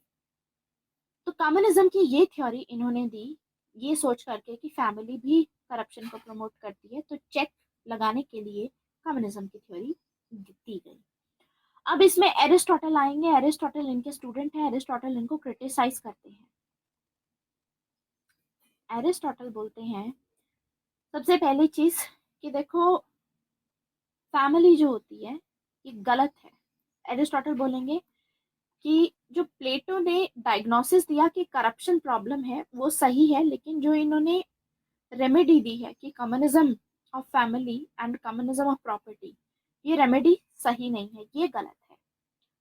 क्योंकि फैमिली जो होती है किसी भी इंसान की इमोशनल स्टेबिलिटी के लिए बहुत इंपॉर्टेंट होती है। आप रूल कर रहे हो, आप पे कितना प्रेशर होगा, आप पे कितना बर्डन होगा, तो फैमिली इमोशनल स्टेबिलिटी आपको प्रोवाइड करती है एंड फिर आप अच्छे से रूल कर पाते हो। दूसरी चीज ये बोलेंगे, तो फैमिली को बोलते हैं ये family is a time tested institution. Family एक ऐसी ऑर्गेनाइजेशन है जो टाइम पे हमेशा काम आती है। It is a time tested institution. जब कोई साथ नहीं देता तो फैमिली साथ देती है। नाउ एक तो ये क्रिटिसिज्म रहेगा कि फैमिली आपने ऐसे कैसे मतलब बोल दिया कि फैमिली नेपोटिज्म कर सकती है, तो ये क्रिटिसाइज करते हैं। फिर आगे इन्होंने बोला कि प्रॉपर्टी के बारे में कि देखो प्रॉपर्टी क्यों नहीं अलाउ कर रहे हो आप इन लोगों को, प्रॉपर्टी अलाउ करनी चाहिए। क्यों? Property is a source of motivation. अगर आपको अलाउ किया जाए कि आप मेहनत करके काम करो तो मोटिवेशन मिलेगी आपको कि मेहनत करके करूंगा, अच्छे से रूल करूंगा तो ज़्यादा सैलरी आएगी, ज़्यादा सैलरी आएगी तो प्रॉपर्टी बनेगी, फैमिली की सिक्योरिटी के लिए भी सही रहेगा। एंड एक टारगेट रहता है आपका कि अब इससे ऊपर जाना है और अच्छे से काम करना है, तो family property is a source of motivation. दूसरी चीज, property is a source of recognition. Recognition, property is a source of recognition. अब सभी लोग अंबानी का नाम क्यों जानते हैं? व्हाई डू यू थिंक आप लोग अंबानी का नाम इतना जानते हैं? इंडिया में अंबानी का नाम बहुत फेमस है, सबको पता है who is Ambani, is the richest man, right? Property बहुत ज्यादा है इसी वजह से। तो रिकॉग्निशन मतलब आप फेमस होते हो, इससे आपकी बहुत प्रशंसा की जाती है समाज में। समझ आया? तो property is a source of recognition and at the same time property is a source of charity. Charity, इनको अलाउ करो प्रॉपर्टी। कौन सी प्रॉपर्टी? Common property. मान लीजिए ये ज्यादा से ज्यादा जो फिलोसोफर किंग है, इतनी सारी प्रॉपर्टीज इन्होंने अपनी एक्वायर कर ली, ठीक है, और भी एक्वायर कर सकते हैं इन फ्यूचर, ये सभी भी एक्वायर की जा सकती है, ठीक है। अब ये भी एक्वायर की जा सकती है अगर अच्छे से काम करें। अब एरिस्टोटल का कहना है कि देखो फिलोसोफर किंग को अच्छी लाइफ जीने के लिए इतनी प्रॉपर्टी काफी थी, अपने बच्चों की सिक्योरिटी के लिए, अपनी फैमिली के लिए ये यूज कर सकते हैं अपने लिए। बाकी की जो प्रॉपर्टी है ये है तो इनकी ही प्रॉपर्टी, इंडिविजुअल ओनरशिप है, मतलब this land belongs to philosopher king. लेकिन यहाँ से जो भी प्रोड्यूस आएगा वो सभी ये सोसाइटी के वेलफेयर के लिए यूज कर सकते हैं, तो चैरिटी कर सकते हैं वहां से जो भी चीजें आएंगी। तो property is a source of charity. अब देखो फिलोसोफर किंग जो है बहुत वाइज आदमी है, philosopher king is very knowledgeable, ठीक है, तो पावर और मनी के पीछे तो भागते नहीं है, इनफैक्ट सोसाइटी के वेलफेयर के लिए काम कर रहे हैं ये लोग, और इतने वाइज हैं तो इनके डिसीजंस भी अच्छे होंगे। तो हो सकता है जो भी इन्वेस्टमेंट के डिसीजंस ये लेंगे, जिस भी चीज में इन्वेस्ट करेंगे वो चीज ज्यादा ग्रोथ देगी, ज्यादा रिटर्न देगी। ज्यादा रिटर्न का मतलब उसमें से कुछ रिटर्न ये अपने पास रख सकते हैं, बाकी का जो रिटर्न रहेगा ये सोसाइटी के वेलफेयर के लिए यूज किया जा सकता है और इनके लिए स्टेट के लिए यूज किया जा सकता है। और आपको पता है कि जो प्लेटो एंड एरिस्टोटल थे दोनों ही मानते थे कि स्टेट को प्राइमेसी दी जानी चाहिए, स्टेट आपको बहुत कुछ प्रोवाइड करता है, स्टेट नेचुरल है, स्टेट ने आपके लिए इतना कुछ किया तो आप भी स्टेट के लिए कुछ कीजिए, तो ये चैरिटी में काम आएगा, तो इसीलिए प्रॉपर्टी अलाउ करनी चाहिए। ये इनका क्रिटिसिज्म था एरिस्टोटल का। तो this was theory of communism. इसमें कोई डाउट है? In theory of communism and उसका criticism, any doubt in this? No doubt? ठीक है, आज के लिए बस इतना ही खत्म करते हैं, इसको रिवाइज करके आएंगे। मैं अभी आपका पीडीएफ एक पोस्ट करूंगी प्लेटो की, ठीक है, फुल फ्लेजेड पीडीएफ होगी, उसको पढ़ सकते हो आप। कोई डाउट आएगा आप मुझसे, अब आप लोगों को मैंने लिंक दे दिया है डिस्कशन फोरम में, आप वहां से पूछ सकते हैं कोई भी डाउट, ठीक है। कल की क्लास में हम इसको फर्दर बाकी का प्लेटो का टॉपिक कंप्लीट करेंगे। दूसरी चीज कि देखो अलग अलग डेफिनेशंस हैं इन टर्म्स ऑफ एजुकेशन, लेकिन यहाँ पर जो मैंने एजुकेशन की आपको स्कीम बताई है, दिस इज द फाइनल। तो आपके नोट्स में भी 3 स्टेजेस हैं, लेकिन ये 3 स्टेजेस की जो डिवीजन है वो थोड़ी अलग है, लेकिन आप क्या करेंगे, ये जो डिवीजन मैंने आपको बताई है यहाँ पर, ये डिवीजन फॉलो करेगा, ठीक है। This flow chart you have to follow, तो ये चीज याद रखेंगे। वैसे सेम ही है, देखो प्राइमरी एजुकेशन सेम है, यहाँ पर थोड़ा सा अलग है सेकेंडरी और हायर एजुकेशन की जो यहाँ पर ये दी गई है, लाइक किसी बुक्स में अलग अलग दिया गया है, लेकिन आप ये वाला फॉलो कर लो, this is the final one, ठीक है। So this is it, thank you very much for today for watching this. किसी को प्रॉब्लम आती है बाद में पूछ लीजिएगा, कुछ भी नहीं समझ में आया प्लीज पूछिएगा। And regarding the Hindi medium students, I am going to just post, मैं अभी थोड़ी देर पे आपका हिंदी वाला लिंक भी पोस्ट करूंगी, सो दैट वहाँ पर जितने भी लोग हिंदी मीडियम में लिख रहे हैं अपना आंसर, वो लोग ज्वाइन करेंगे, क्योंकि वहाँ पर फिर will try to make notes for the Hindi medium, ठीक है। बाकी क्लासेस सेम ही रहेंगी। This is it, thank you very much, bye bye.